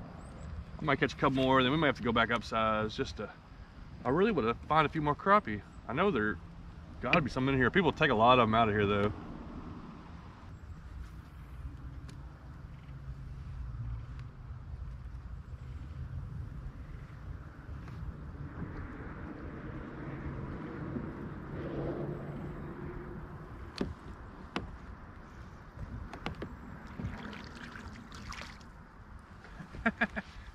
That's a tiny little crappie there, but that may be what I need to do. I was using a smaller lure. That's a little bitty crappie, but now I'm like, you know what, I think I need to go a little heavier and sink it a little faster. So just a 1/16 ounce, which is heavy for me but not really as heavy, And back to the, what is this? Baby shad swimmer full moon. Right there. So let's see what that does. I'm really looking for some crappie now. Or bass. There we go. Oh. Well, not a crappie, but yellow bass. Those things hit pretty good when they do.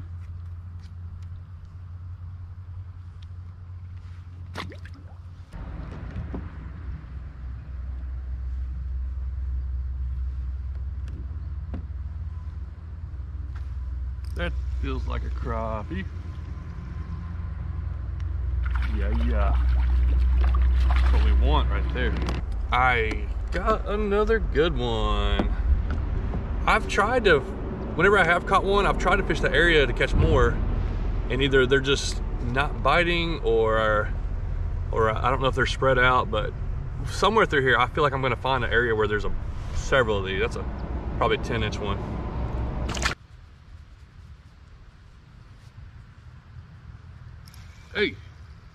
Hey, there we go. Okay, we got two crappie from pretty much the same area.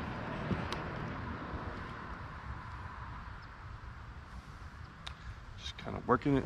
This is where I'd really be cool to have electronics on here. I'm gonna have to get some eventually, but coming to a place like this, and if you could see like where you find this little place of crappie and you could really fish for them. Or you could, find some either white bass or yellow bass or something like that. And these kind of little small channels. That'd be kind of fun, I think. Yeah. Yep. That's it right there. Oh, another little guy. But definitely more in the range. I'm just testing my patience, fishing kind of slow, working that thing in slow.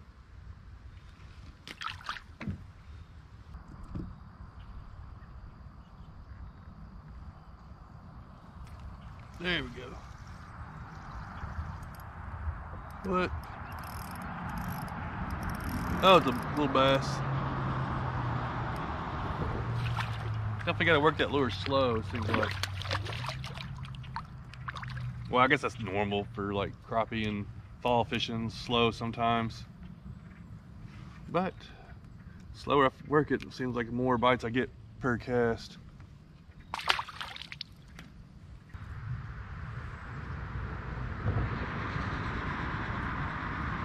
Oh, okay. There's another largemouth, same spot. Ah! Lost that one. Just drop it back down there. Maybe there's something down right there.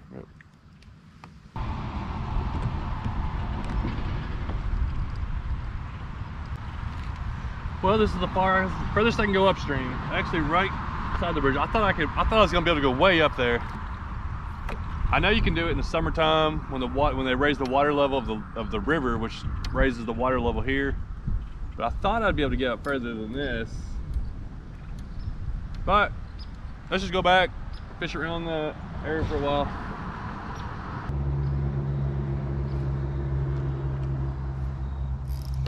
There we go.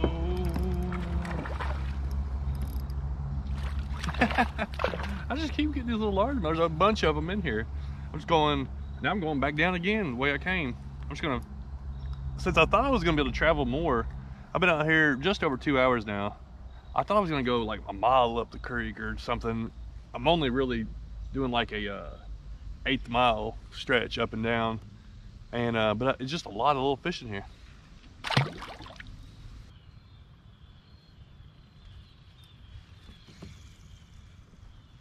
That's a little crappie. Well, there's a couple big ones in here, and there's a couple little ones. A few little ones in here too.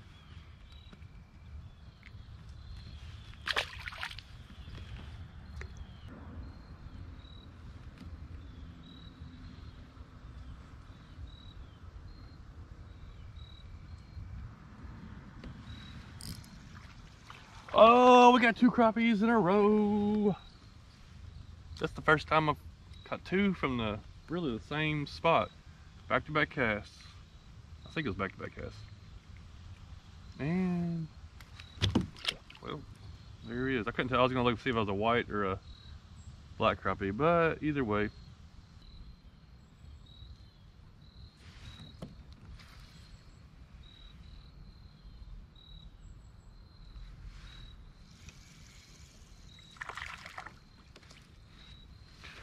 Oh, we're on a pattern now. Just pulling in those monsters. Little bitty black crappies.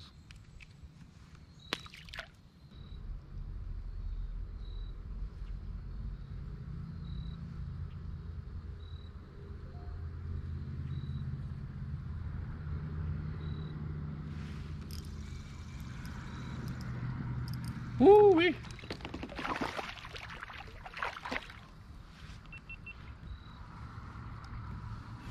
Well, this is the first consistency, other than being able to catch fish up and down this whole stretch.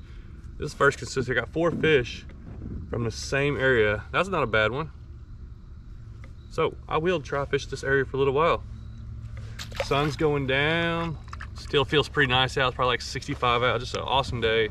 Of course, tomorrow is gonna be, it's calling for storms and the temperature's gonna drop back down. But man, this has just been a really nice time out here. Catching a bunch of different fish. Love to end it off with a couple of nice crappie. We'll see what happens. There they are. Oh, that's not a crappie. A little bitty largemouth.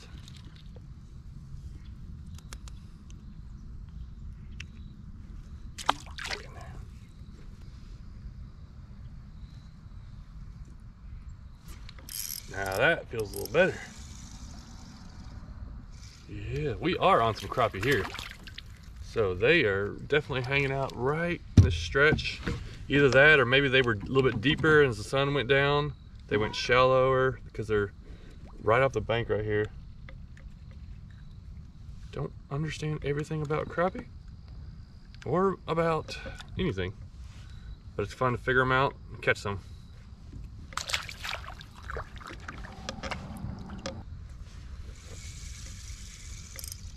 That's fun. It's fun when you figure something out like that. Gotten smaller. There's gotta be a big one in there somewhere in this little group.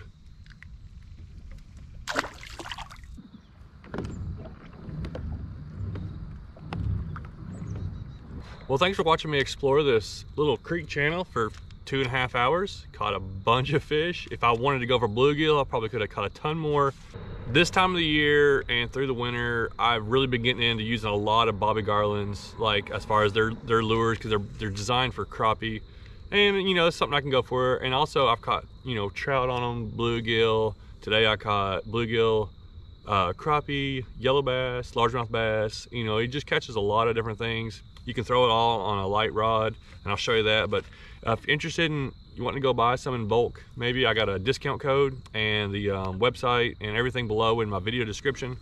And you can go back there. A lot of times you can buy this stuff at any kind of tackle store or anything. But if you wanted to go buy some and use a discount code, I earn a little bit on that. Of course, they do pay me to use some of their stuff, so I get to use a lot more of it, and you get to try out a lot of things. And you know, I'm not going to use something I don't think works. So there's a lot of lures out there that I still don't know how to use or don't use. Things that I'm using and that work, I'm going to keep on using, whether I'm getting paid for it or not, because I do both. So anyways, let me show you what I got here. These are the what I used mostly today was the baby shad swimmers. They're a little extra. I think they're 2.25 inch. Of course, oh no, these are the itty bits. These are 1.25, and that's a tiny little lure, but it's amazing how many fish you can catch and what all will bite that. Of course, they got just the this right here is just the original baby shad. That's the blue ice. This is the original baby shad. They're just 2-inch blue ice. So all these packs, I think all come with like 18 per pack. This is the Mo Glow. These do glow, like you shine a light on them. I use them just regular though most of the time, but they're the same thing, baby shad size.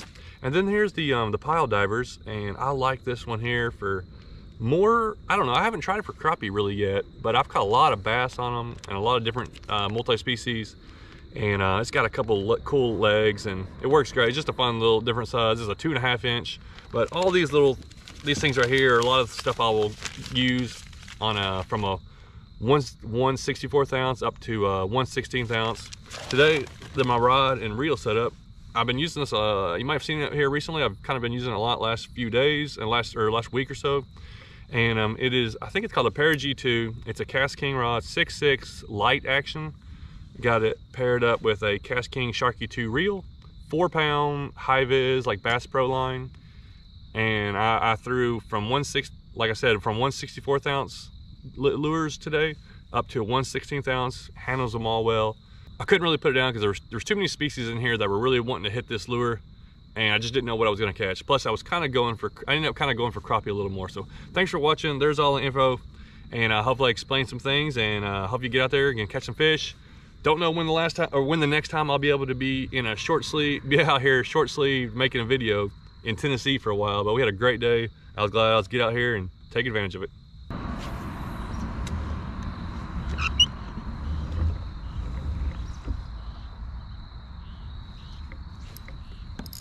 Yeah.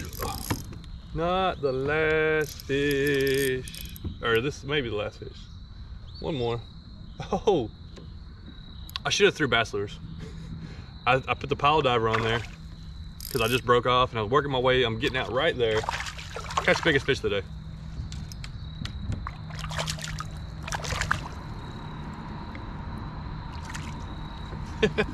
Spotted bass. I probably should have threw some bass lures. I may have caught a few more bass, but I had a fun time either way. But nice spotted bass, probably 12, 13 inches. That would be like a solid one. He's really thick, probably over a pound too. I'll take it.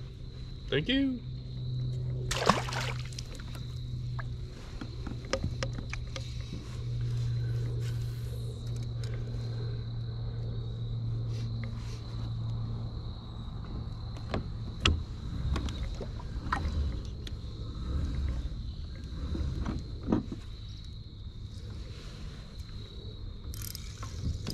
Next cast. I'm trying to leave fish. Don't you know? I'm trying to get out right there. Guess these are just bonus fish on there. You gotta stay to the end to see. Decent crappie.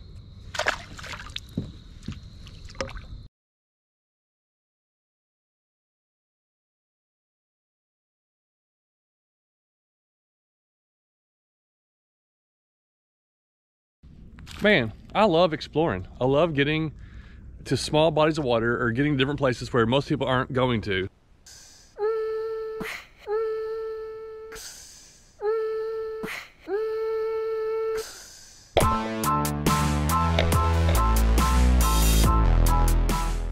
This is a spot that I fished off the bank, and there's a lot of different fish in here in this creek, but I've never put a kayak in here. I never thought about it till like a couple days ago when I was here. There was some open area. There's this little channel right here. So I'm putting it in right on the side of the road. You got this little channel that connects to the creek right around the corner, then it opens up. And I know there's a lot of different fish that live in here. The water's clear. I got the kayak, I got my rods, I got a couple poles, got some lures. Forgot my paddle. I don't have a paddle. I don't want to go back.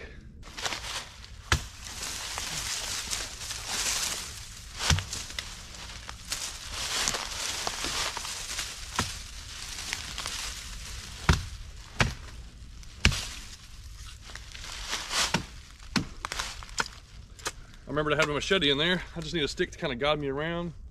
And all right, let's get in the kayak.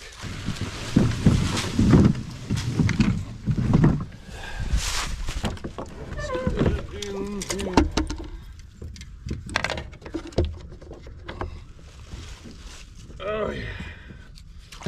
All right, right now. Oh, what am I hitting? Too narrow to turn around. All right. Half the fun is just getting into a new place. Here we go. Oh, easy, easy, easy. Oh, it starts to get a little deeper here. This was a deep hole. I know we were catching fish here off the bank, so I should be able to paddle around. There we go. Let's get started. Let's just start casting. I can cover a lot more water with this kayak than I can standing on the bank.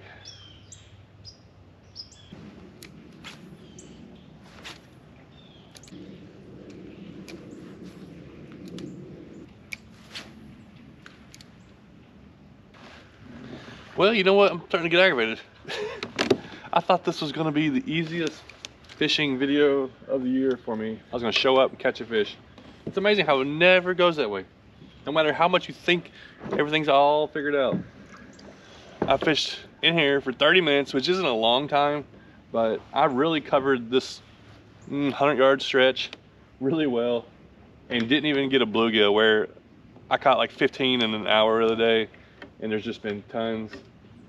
But I think I can get around this log jam and keep on going down. Oh yeah. Nice, nice.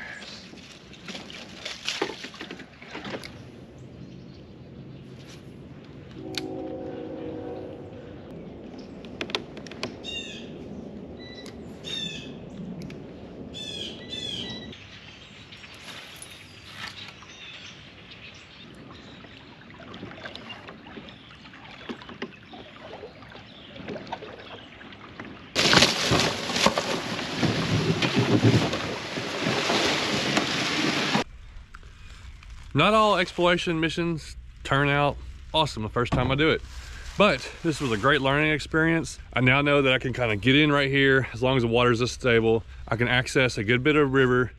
May try it, may try to do it some more in the summer or when it warms up. I think what happened was the water has dropped, I believe, several degrees in temperature, and these fish have just shut down. These smaller creeks, a week ago, or about 2 weeks ago, the nights were in the like 50s. And then all of a sudden this whole last week, probably a week and a half, the nights have been in the 20s. And I think that quick change and just several really cold nights have really shut down these fish, because they're in there somewhere. They have to be in there. They can't just leave. That's the thing about these smaller creeks. But I'm not done yet. I was really wanting to catch some bluegill, and I think we're gonna go somewhere and try to find some. There we go. There we go. We had to move to the river. There's a little bluegill. I'm hoping to find some big ones.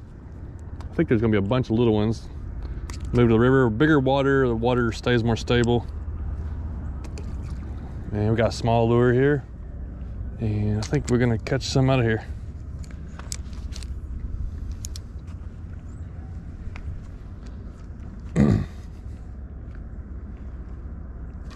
Yeah.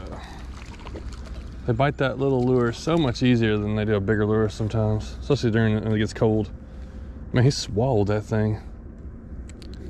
How did he get that in there so far? All right, there's two real quick. Little one. What is that? What is it? Oh, little bluegill. I thought I saw some red ear. I want to come across them.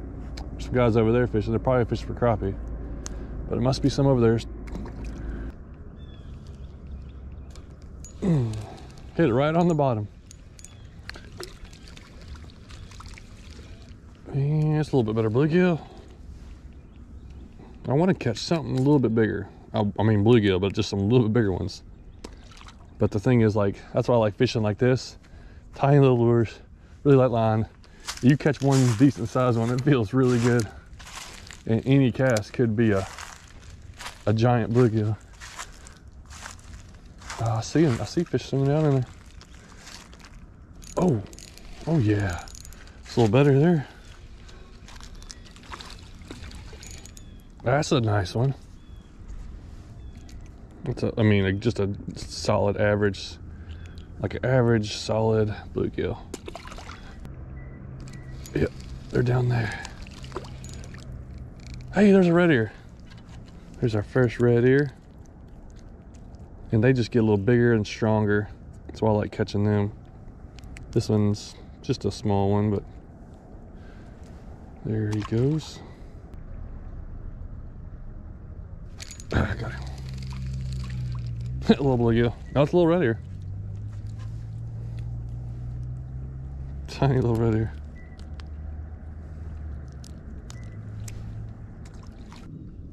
There we go. There's so many right there. I was watching them. I think there's some largemouth mixed in there too.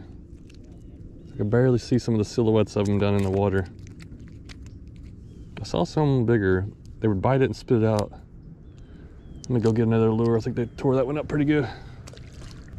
All right, there's gotta be some fish hanging around this tree right here. Just move down just a couple feet. I'm just gonna let that lure sink really slow. I think there's fish all up and down the riverbank.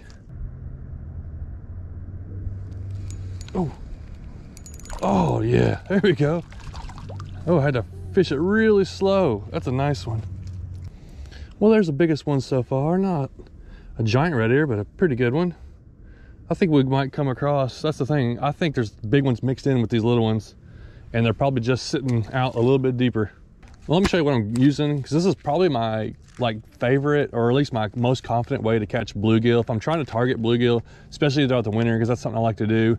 A lot of other fish slow down, and you can still catch a lot of bluegill and sunfish, or you may find crappie in these little holes. But I like to really downsize, and I go with these. I like using these little itty bits jig heads. This one here is a 1/48 ounce, and I think the one I have on mine may be a 1/64. But they make these in 1/48 and 1/64 ounce on a number 8 size hook, very small hook. And I'm using the itty bit swimmer, and it's a 1.25 inch. And then I also like these little 1.25 inch itty bit slab hunters. And I was throwing the slab hunter, not really getting much bites. And then I started throwing the itty bit swimmer, and I've gotten more fish off those. And it's just a little bit smaller, just not much difference. But it has to sink real slow, and it's almost hitting the bottom before they're grabbing. I'm watching the fish kind of follow it down. I got an ultralight rod, 6-foot ultralight rod. I got 2-pound mono on it, but like a 2-pound or 4-pound line where you can throw these little lures. Just feel the slightest little tap, and just all you gotta do is set the hook real easy, and then that's how you're getting them. So let's get back to it. Hopefully we'll get a couple of good ones out here. Yep, right there at the bottom. They're hitting at the bottom there. It's a good fight on this little ultralight rod. Man, the bluegill hit pretty good.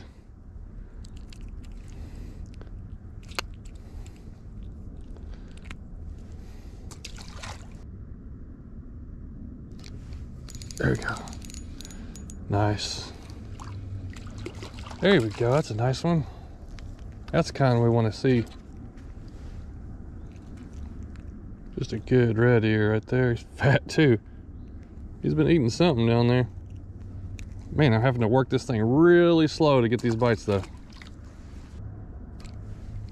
Oh yeah. Yeah. Oh man, put up a fight. Swimming all over the place. Oh, it's a red breast. I wasn't expecting to get one of those right now. Summertime, they're all over the place. Wintertime, they kind of slow down, but that's a third sunfish species I've caught right off the bank here. Oh, ooh, where's that? Yeah, it's a nice bluegill.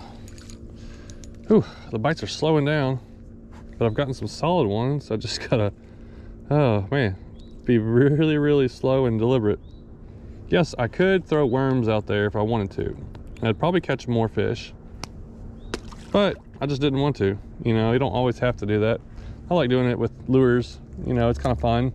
Now that I've learned how to use a lot of different lures, it's fun just to use lures. I don't have to worry about, you know, stopping and getting worms, or which I'll do some fishing with worms coming up probably through the winter, because fish are more sluggish and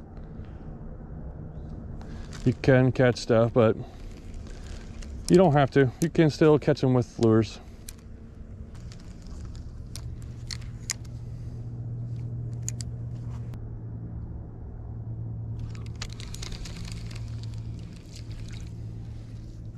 Yeah, there's a bunch of little ones right there.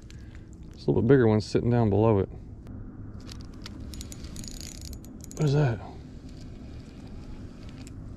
Oh, another red breast.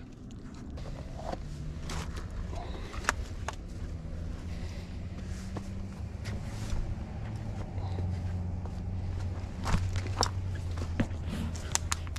love seeing these rock formations when the water's low. Because when I come by here, I fish this area, and I've caught several bass out of here. There's lots of little ledges for them to hide, but there's probably the same thing down in the ground, you know, in the water. And that's where I'm dropping lures right now. I've got a few decent sized ones, but they could be in a little ledge or crevice just below me. Any size fish, really. Oh, and next cast was a red breast, so I broke off, went back, got a red ear, got a red breast.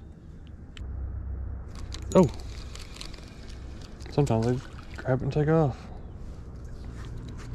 I do realize that bluegill fishing is not the most exciting fishing to watch and to like just to see, maybe, because especially when you only catch a small one. You catch some big ones, it can be really exciting, but when they're all just, you know, average from that 3 to 7 inch max, and I probably caught another 15 that were 3 or 4 inches I didn't put in here, you know, it may not be the most exciting thing. And yes, I could have gone, the last time I kayaked just a couple days ago, I caught a 4.5 pound large spotted bass, and I could have went back for them, but I don't want to do the same thing over and over again. I like mixing it up, and I do like coming out here trying to catch bluegill. First creek I went to, I thought there was going to be a bunch of sunfish in there. Then I decided, well, I'll come here because I think they're here, and they were off the bank. Even though they were still hesitant to bite, still end up catching 30, 40 fish, and just, you know, I get satisfied just catching fish. You know, it doesn't have to be a particular one, it doesn't have to be big ones, it doesn't have to be little ones. I like to catch a range and different ones and change it from day to day. Some days I go for something that didn't work out, and then I have to go back. Like I'm probably gonna go try to kayak for a bass tomorrow because I think that they're biting, you know, and I can catch them. It's a good time of the year in certain areas. But you know, you gotta mix it up. But that's my best way, I think, that I know of to catch bluegill, and consistently. Obviously you can use worms and some, you know, live bait things, but it's really simple, it's really fun, and you know, you can spend a couple hours just passing the time, catching hopefully, you know, 20, 30 fish. And my biggest ones have been from throwing those little lures. And the plane's going by. So anyways, thanks for watching.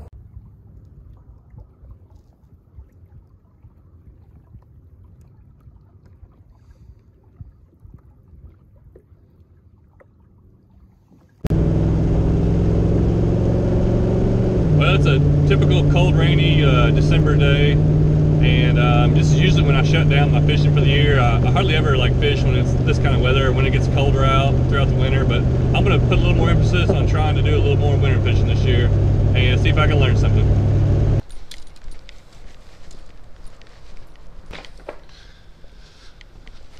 Well, at least it's dry under the bridge.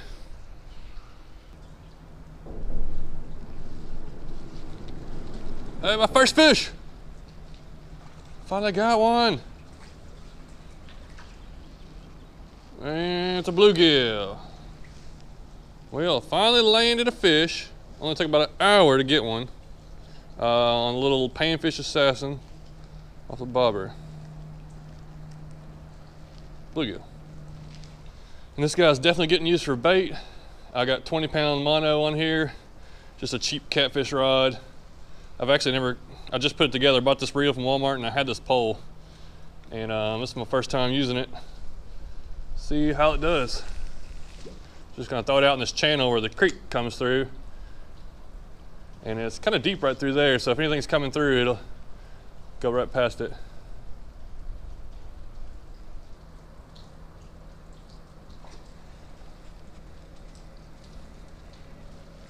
Another bluegill.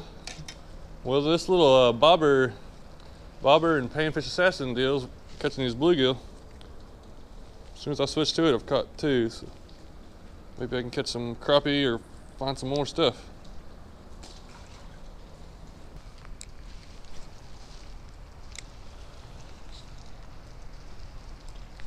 Oh, wow.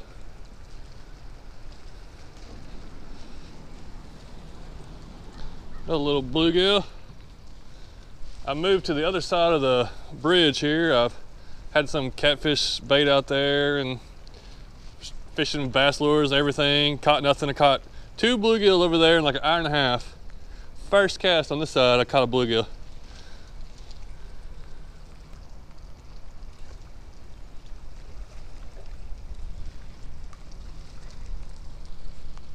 Man, they're killing the Panfish Assassin.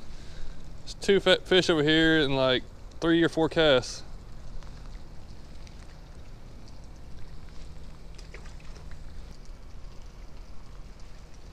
There's one. Man, the bluegill are hitting this thing like crazy. I'm not catching all of them, but I'm getting lots of hits. They're all about the same size. Got it. Well, there are no big ones, but it's fun whenever I can catch some fish like this. Just one right after the other. Thank you, bluegills. At least y'all are hungry. Little Panfish Assassin on a 1/32 ounce jig head, and I'm using a the trout magnet bobber, and just kind of twitching it along and kind of reeling it slow, and they're just sucking it under real easy. They're not taking it real hard, but you gotta be ready to set the hook.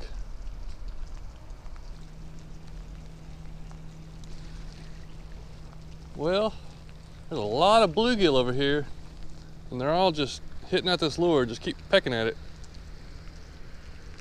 I haven't caught one crappie yet. I've caught like, I don't know, 7 or 8 bluegill, I guess.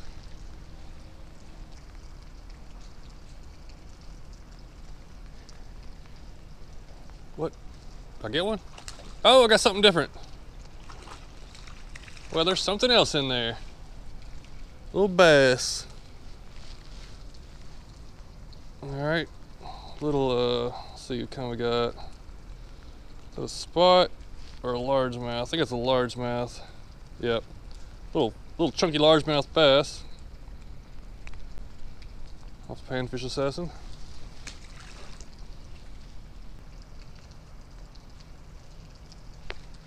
There's a fish.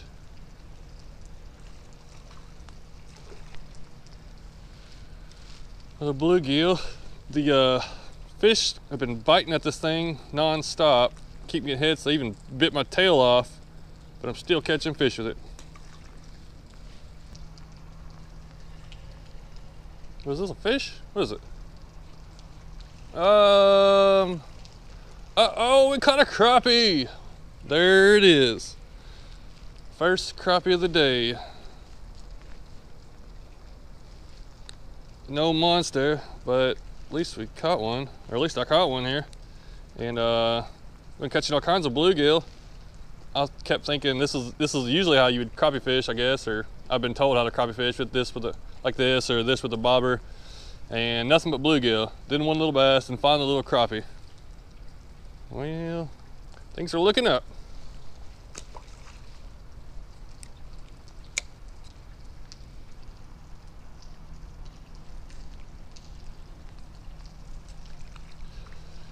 Oh man, I think this is gonna be my last fish. Oh, with this wind and rain, my hands are froze. I can barely move them. I'm glad I switched to the little Panfish Assassin using 4-pound mono, just a 5.5 foot light rod, and had a good time. Oh man, my hands are frozen. Get wet and the wind's blowing on them.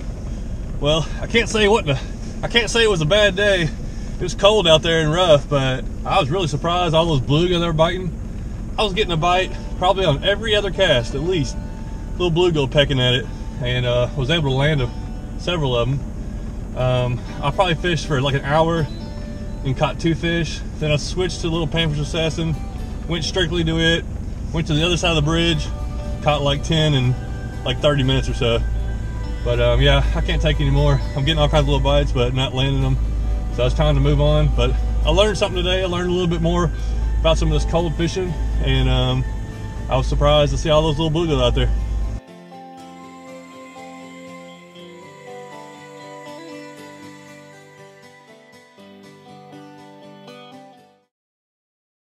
Well, I'm gonna try to make a little quick fishing video, doing some pan fishing.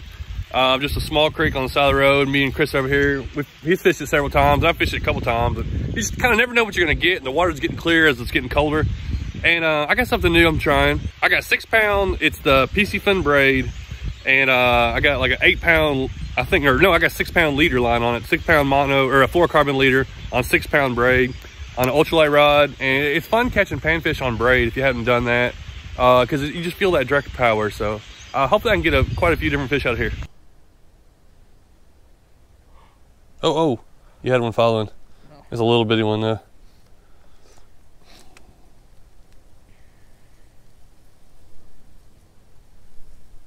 Oh, got him. Beast. Calm down there, monster. Little bluegill. Ooh, it's cold.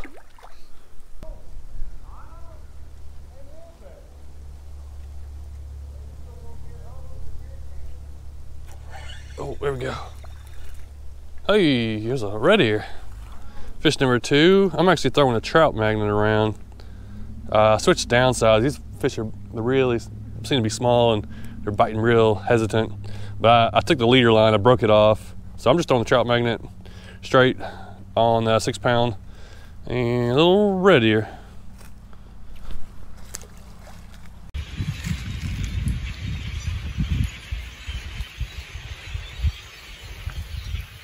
Oh, blackbird's up there. Gotta clap real loud. Oh, man, they're loud. Goodness. One of my exes made fun of me because I got light blue. I was like, shut up, I like light blue. Oh, there we go. It's so fun to feel on the straight braid. There's no give to it. It's just, even this little guy, you're like, oh, pulling in a whale. Little bluegill. That's what I want to get me a. Oh! I heard your foot start sliding. I was waiting on that too. Yeah. Chris is just here for comical relief, so. Exactly. And snagging. Hey, yeah, there you go. Snags and yeah, he'll catch a fish every once in a while. Mini trout magnet. I can't remember what he caught, or I must have just watched a little bit of it. Yeah, he was just rigging the jig. Oh, there we go. Oh, what is this? There's the perch. All right, we're trying to get some multi-species going on. A little bit of yellow perch. Everything's just tiny in here, but that's really cool looking. Whatever this guy, he's tiny. But oh, there we go, I got him. I need to seriously cut down. Well, he's my biggest one today. Must be. Find what I'm looking for half the time. And you got the little bag. Yeah. Hey, another bluegill. The more I thought about just getting another one of these bags, just having a panfish or whatever in it. Have you? I already do that. Oh man, they're loaded up over there. Oh, and then the giants. Probably just put a bunch of small catfish stuff in it. Was it bluegill? You got trout magnet on there? Yeah. I need to order some more. I keep, and that's the thing. Well, oh yeah. Whoa, little guy. I'll order them, then I'll lose them. But I definitely, my favorite has got to be the black and green, black and chartreuse. Try that one more. Like I like the. I feel like you catch fish anywhere. It's just like you can't go wrong with it. Yeah.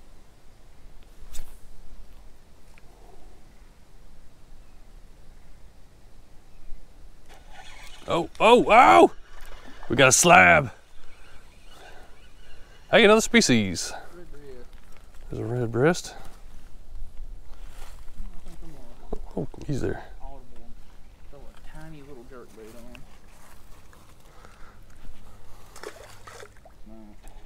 on. I didn't even see it happen.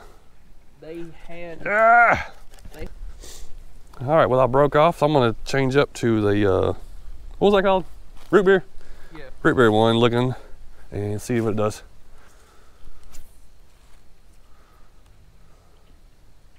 How much were they? Like 119. Yeah, I was like right at 100 or something like that. Oh, what is this?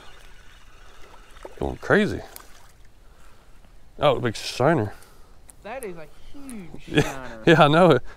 That is that's bigger than any that I've seen in the greenway. Yeah, that's look how thick that guy is. These guys are slimy. These guys stay active all winter too. That's another thing about shiners. All right, we're gonna move over to another spot, and like I said, I'm using that 6 pound braid, and I was throwing the trout magnet and throwing the crick hopper, and I'm gonna throw the crick hopper. We're gonna hit up one more spot over there. I think I'm gonna use it a little bit more. See, I'm surprised. I got a couple hits on it, and one probably not even on camera. But my goodness, people, I love coming to these creeks out in the country, but so do people love throwing their trash there. There's so much trash. We were talking about it. There's a whole dead deer right there, like cut up. Anyways, I'm not the cleanest person in the world, far from it, but just don't throw trash right in the fishing hole, at least. But let's go to another spot. I would really like to fish this little bend right here. I just can't cast it. I actually ordered some new hooks. What did I do with it? I need to try those things out. Yeah, I got some crappie magnet hooks, 1/32 ounce, and we'll put a Panfish Assassin on there.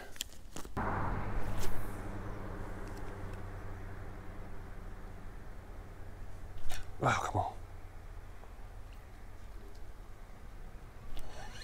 Oh, there we go.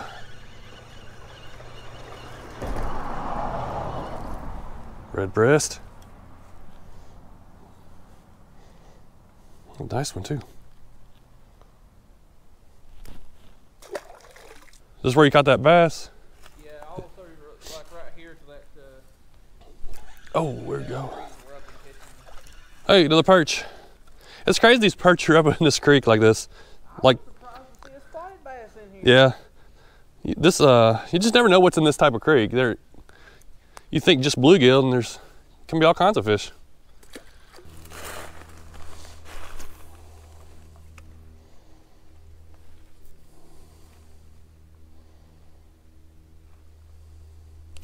Oh, they're taking off with it. Oh no, where you at? Hey, crappie. Well, for creek size. You're just swimming off with it, didn't you know it? And there's another species. I was talking to Bass and Grass a while back, and he called the rock bass red. Ooh! Just a fighting bluegill. Nice.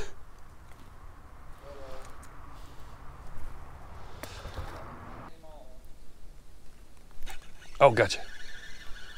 Oh man, yeah, they're down here. They're really hanging out around this deep pooler, around these trees, I think. Yeah, I need to get a kayak in here too.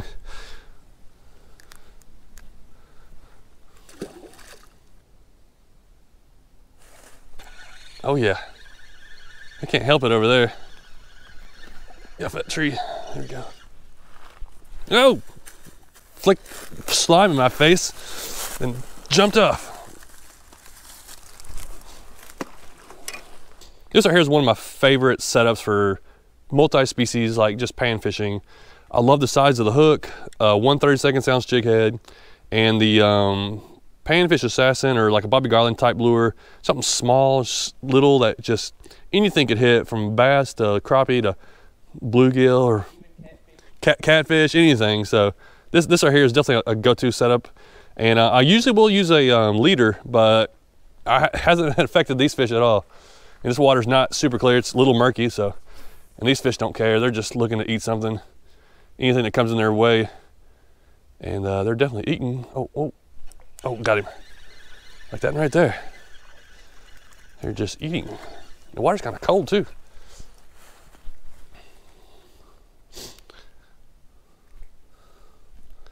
Who said just because it's fall, you gotta stop fishing? Oh, nice. Panfish ones. Oh, nice. Woo wee. Oh no, there he is.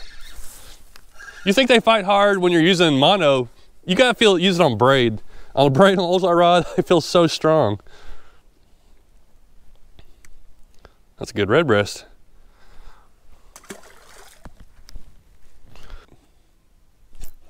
Oh, that's a good one. Hey, what is that? Ah, rock bass. There's a little fish on top. That's a long one. Look how white his belly is. Oh yeah, I love rock bass. Like, it's one of my favorite species besides smallmouth. His belly's like extra white. Seems like it seems like they're normally like darker down there. Yeah, it's just because the water temps are just getting more pale. Yeah, pretty fish. Ow. Briars.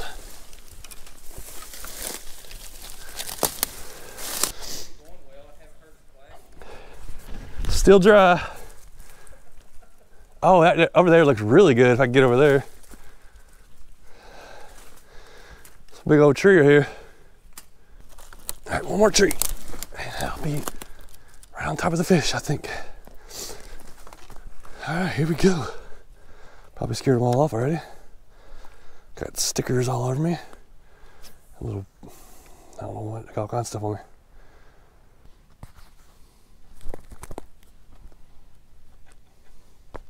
Oh, did I have a fish? Oh, I got a fish. I'm trying to get this stuff off my, all this hiking over here wasn't in vain. I came through all this stuff, walked out on this tree for this bluegill right here. You were worth it, buddy. Now I gotta get all these stickers off my sweater and yeah, outside of my hoodie and inside my shirt. Yeah, we'll get all those out in a minute. Oh, there's another one down there. Okay, I may find a little hole. Just drop it a little deeper than I thought right there. Try not to fall off this tree I'm standing on. There's a red breast. Oh man, look how big that mouth is on the guy. Ooh. Bit my hook. All right, let me sit down on this tree. Oh, and I got one. Well, I sat down. Maybe that's what I need to do more often. Gotta sit down and fish. Red breast. All right, we're about to wrap this video up. A couple more maybe.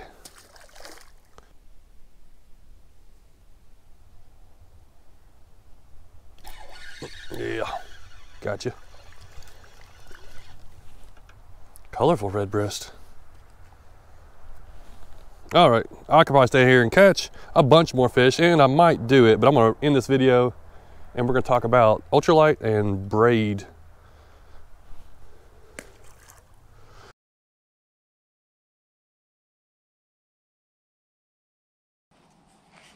All right, I'll sit on this log and try not to fall off, and we'll end this video. The more I fish, the more I think there's no right or wrong way to do it. The more creative ways or more different ways is the more fun, the more you can change it up. So the more rod and reels I have, I know it's a problem. I don't want to tell people to keep buying rod and reels, but it's so hard not to, because I got this one now. I got this one here is the my PC Fin Carbonex 1000 size with 6 pound. This is actually PC Fin braid on a 6 foot loose ultralight rod. And so technically, so ultralight fishing, what is ultralight fishing? There's a million definitions for it, you know, and basically, I mean, all I'm gonna say is, I don't care what you do. I call it ultralight fishing, and you can call whatever you want to call ultralight fishing, but putting braid on my like light to ultralight action rods is fun. It's fun to fish with. It's something I'm really starting to use braid a lot more. I might go to something else later on, but the braid or like nano lines, stuff like that. When you catch these panfish, you know, you don't even have to have the drag loose. You can have it tight, and you just feel the direct power. It's like catching them on a cane pole. You feel that direct power because there's no drag and there's no stretch in the mono or fluorocarbon if you're using, and that's why it's kind of fun. And a lot of times these creeks, even right now, I'm surprised they're pretty active. Thanksgiving's coming up here a couple days, and the fish are really active, even in this cold water. But they're throwing in lures and they're hammering it, and you're pulling all over the place. And probably caught 15 or 20 fish, just a fun time. Yeah, there's gonna be somebody that's gonna say you're not supposed to put braid on this, or that's not ultralight fishing, or this is not how you do this, or you know, I do a lot of things. I try to do it contrary, just on purpose sometimes, because all the fishing perfectionists out there are always looking to criticize you or tell you what you are supposed to be doing and what you're not supposed to be doing, or why are you catching little fish? Why are you doing this? Why are you doing that? I'm like, do whatever you want to do. That's, you know, just have fun with it. So. If you haven't tried braid though, maybe some like, I think they make down to 4 pound, but like 6 pound, 8 pound, even 10 pound braid. 10 pound braid is pretty small. You can throw, I was throwing the trout magnet pretty easily on this 6 pound line. But what I really like is the 1/32 ounce jig head. Just lets you toss a little out there and catch a good variety of size of fish. But I say give it a try. I'll leave my information for this stuff below. There's lots of stuff out there you can get and try out, but mix things up. If you're thinking about trying something different, or like, you know, I do the same thing all the time, let me try something different. Or I do this all the time, let me try it. I'm always looking for something that, like, what's just gonna be fun to fish, what's gonna be fun to do. That's why I'm changing rod and reels, changing lines all the time. Like, how's this one gonna feel over here? How's this one gonna feel over here? But if you were gonna do braid, I would definitely suggest like a 1,000 or 2,000 size reel, because braid's so thin. 6, 8, maybe 10 pound braid at the biggest, And I would add a fluorocarbon leader, like a 5 to 6 foot of it, with a double uni knot is what I use. That just gives you a little bit of it's invisible for the fish to see the line. Also gives you a little bit of abrasion resistance, where this stuff gets cut a little bit easier on rocks. So, but I didn't use it today, and it did pretty great. So, enough of talking there. I just wanted to kind of cover that, and just keep you always thinking, how do I want to have fun? And then get a fishing rod, set up how you want it, and go fish with it. Thanks for watching. All right, if you know me, I love fishing little creeks, out of the way places, sometimes places that are right in the middle of town, going through a field that most people drive by all the time. All kinds of cars go by here and never think to go in there and fish in. It's getting towards the end of March, and I have not caught a single green sunfish yet. Now, green sunfish are always my way of knowing that the creeks have warmed up and it's springtime. It's the last fish I catch, like, you know, starting to catch fish throughout the spring, and then green sunfish, when they hit, I know everything else is hitting. The creek I'm going to hit today, I'm up near the headwaters. It really doesn't start much further upstream, comes out of the spring, but it rained like an inch last night. It poured, and it's still a little murky, so it's not too high. I think I can still catch some fish, hopefully some green sunfish, and I got some stuff to help me out. So it appears I got some friends in Pradco. They've sent me some stuff before, another box, and they sent me a whole box of Bobby Garlands. I got it, and I was like, where'd this come from? Open it up, it's loaded. So I'm gonna pick out a couple of Bobby Garlands, some bright colored ones to use today. Ought to be perfect for in here. Try to find something that's gonna catch those green sunfish. Look how bright colored this one is right there. Thought I would attract something. I've caught some decent bass out of here before, and man, since the last time I've been here, there used to be all kinds of brush here. Good thing about the springtime is they come through and clean it up. And I got a lot more casting area. Let's see if there's some active fish.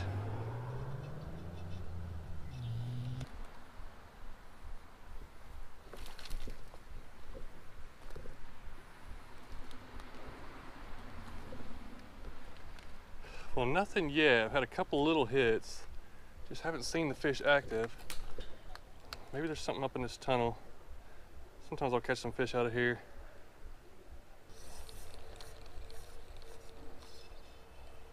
Something hit at it. So we got a little bit of activity. This lure is a little long for this creek. I may have to go with a little smaller one.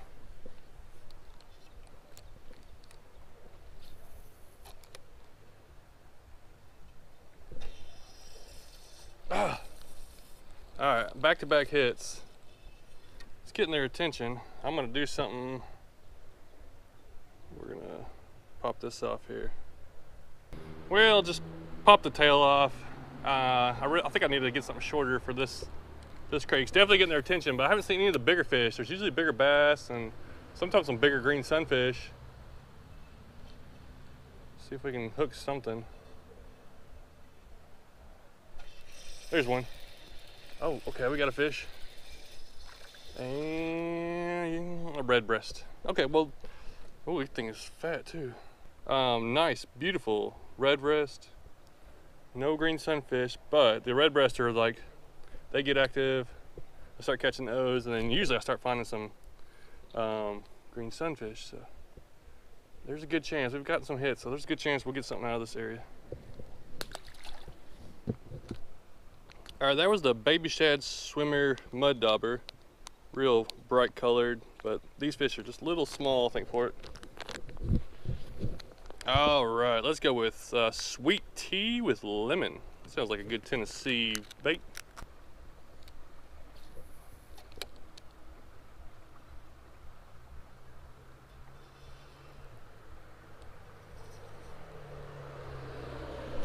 There's one. What is it? What is it? What is it? Yes, yes, yes, yes! Green sunfish. Big old one too. Man, it took me a while working this area. Man, and this guy has been through some rough stuff. All right, I fished that little tunnel, fished all around, moved up here and still kept casting in. Boom! I love green sunfish. I don't know what it is. It's something, it's like they are creek fish. They are what you get in a creek, and they love the creeks. They swim way up them. They'll be up in the furthest most part of a creek and stuff. And that right there, that's a chunky good one with a big old gash out of him, but that's a good quality fish right there. Man, that is awesome. I'm glad that they are out. I figured they were. It's just so much rain. It's been hard to fish for them. Let me show you this real quick right here.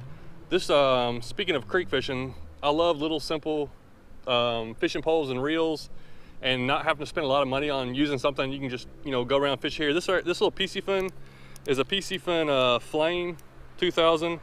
I've been using it a little bit. It's like $22 for this reel. I got this 5.5 foot light action pole, something real simple and short. You can keep it in your truck, keep it anywhere. I love going to little creeks and just picking out fish with this. Now I do like nice stuff, but sometimes all you need is something real simple. And if you're looking for a real simple rod and reel, I definitely recommend the Flame. I've been using it for a little while now, and it's really good for the money. Got him. Oh, dude. Wow, that's a big old, that's a red breast? Goodness. That is a red breast. I don't remember what it means when they're not as colorful. It might be a male or female thing. But that is a chunky red breast. Goodness. They're up here spawning probably, I mean, I'm sure they live in these creeks. I got a lot of red breasts out of this creek especially. It usually gets really clear. They like some clear water. I gotta get a picture of that guy. All right, they're a little slow to hit, but there's probably all kinds of fish right in this little area that I'm just having to work for them. Oh yeah. Yes. Another big greenie. Dude, that's a good one. That is I've been at this spot for like 15 minutes. Usually I'll show up and just bam, catch these fish right away. I don't know if it's the murky water, probably the murky water, but like usually I have no trouble getting this fish on like a first 3 casts. I love these green sunfish. Look how big their mouths are. Oh, well, he wouldn't get back in. They're so tough and just ferocious little guys.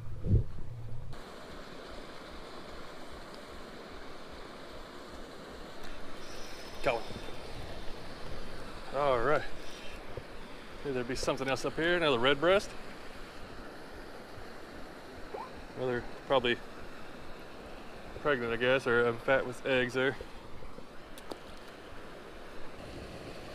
Oh, I put my new jig head on. Lost that one. This is a 1/16 ounce. Ooh, I'm gonna have to order some of these. They make a. I love the 1/32 ounce. They make a 1/48 ounce. Crappie Pro. Huh. I'm gonna have to look these up. I really like these hooks, but I definitely want to get some 1/48 ounce and some 1/32 ounce. And I'm back. Little hour-and-a-half stroll through the creek. Wasn't quite as productive as I hoped for. You know, I think just all this rain just made everything a little messed up, and a lot of times I'll catch a lot more fish than that, 2 or 3 times as many fish. No largemouth bass, which is strange, but I'm really excited I got the green sunfish. I love going after those guys and just trying to get them, and those are a couple of chunky ones. And I had a lot of little hits, probably a bunch of little either red breasts or green sunfish hitting at it. I love all the bobby garlands I got, and I got a couple like swim bait ones too, and I'll be trying out a lot of different ones and try and maybe pick one of my favorites. I love the sweet tea and lemon. That was pretty cool. And I also got something that maybe will help you out. I got a 25% off code. I'll put the info on here to be able to purchase more lures or lures like that. I think it's at lurenet.com, but I'll put the info on there if you're interested in buying some of that. 25% is a pretty good discount. Appreciate them sending me all that stuff. I love getting out here in these little creeks, just having a blast, just trying to see what's happening, trying to see if they all come to life. Pretty soon, hopefully within like next 2 weeks, they should really be coming alive, at least here in Tennessee, and then I'll be able to start going around to focus on more on creeks. Definitely throughout the summer, I'm gonna really focus on creeks, just catching, you know, whatever I can catch out of them, and that's what I like to do. Thanks for watching.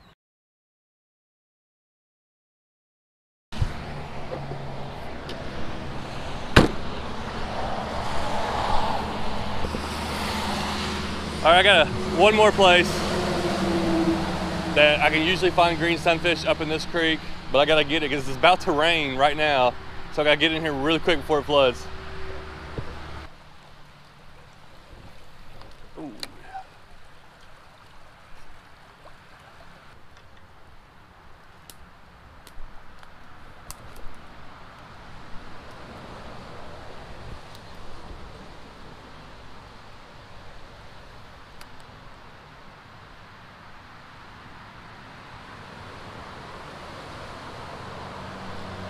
Oh, I got one.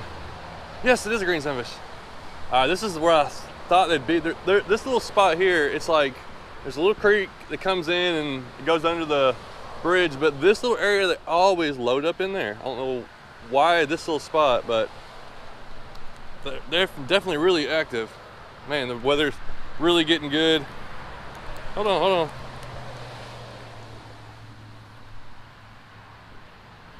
All right, there's a little one. There's usually some big ones in here. Right now, just the small ones.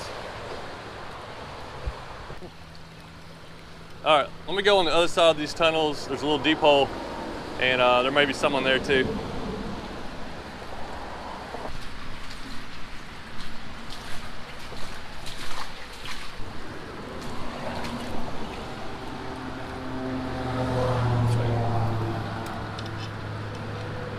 Oh yeah, there's one. Good one. That's what I was looking for. I'll fall over in the water here. All right, this guy was out of the median. It's a little deep pool. On the other side's a deeper spot, so I'm really excited now. This is a good one here. That's a pretty green sunfish.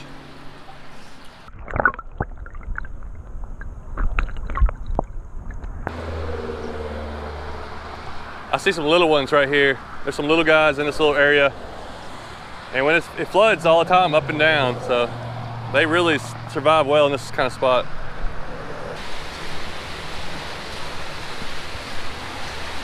Ooh, yeah.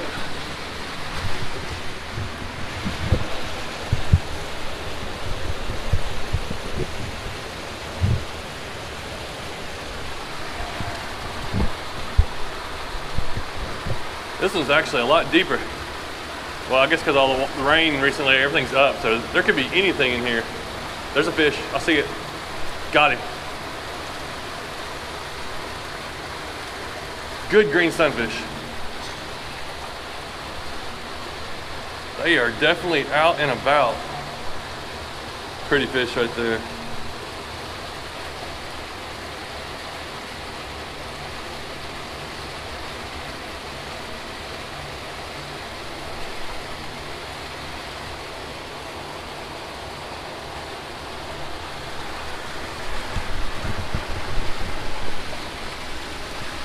Look at him swim upstream.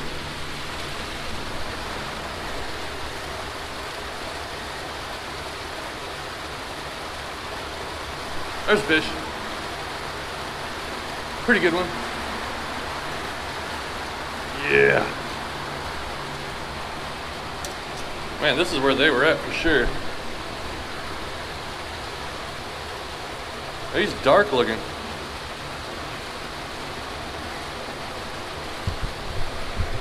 Hope you can see that one well. That's a really pretty one. Real dark looking though.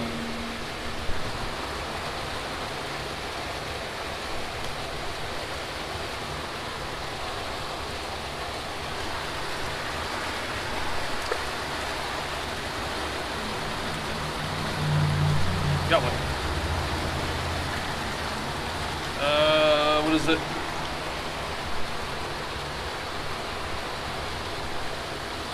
Red breast, that little red breast there.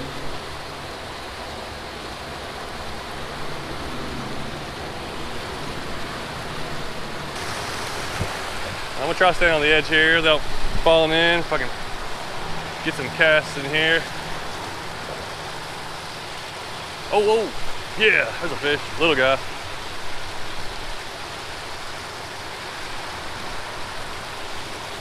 Another green sunfish. Well, I was right about this place. They're all over this place.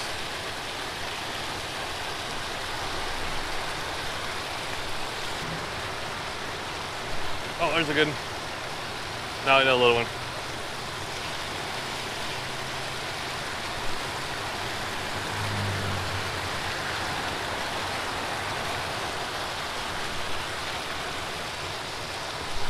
There's fish. All right, what is this? Oh, a chub. We got a creek chub too. Solid little creek chub.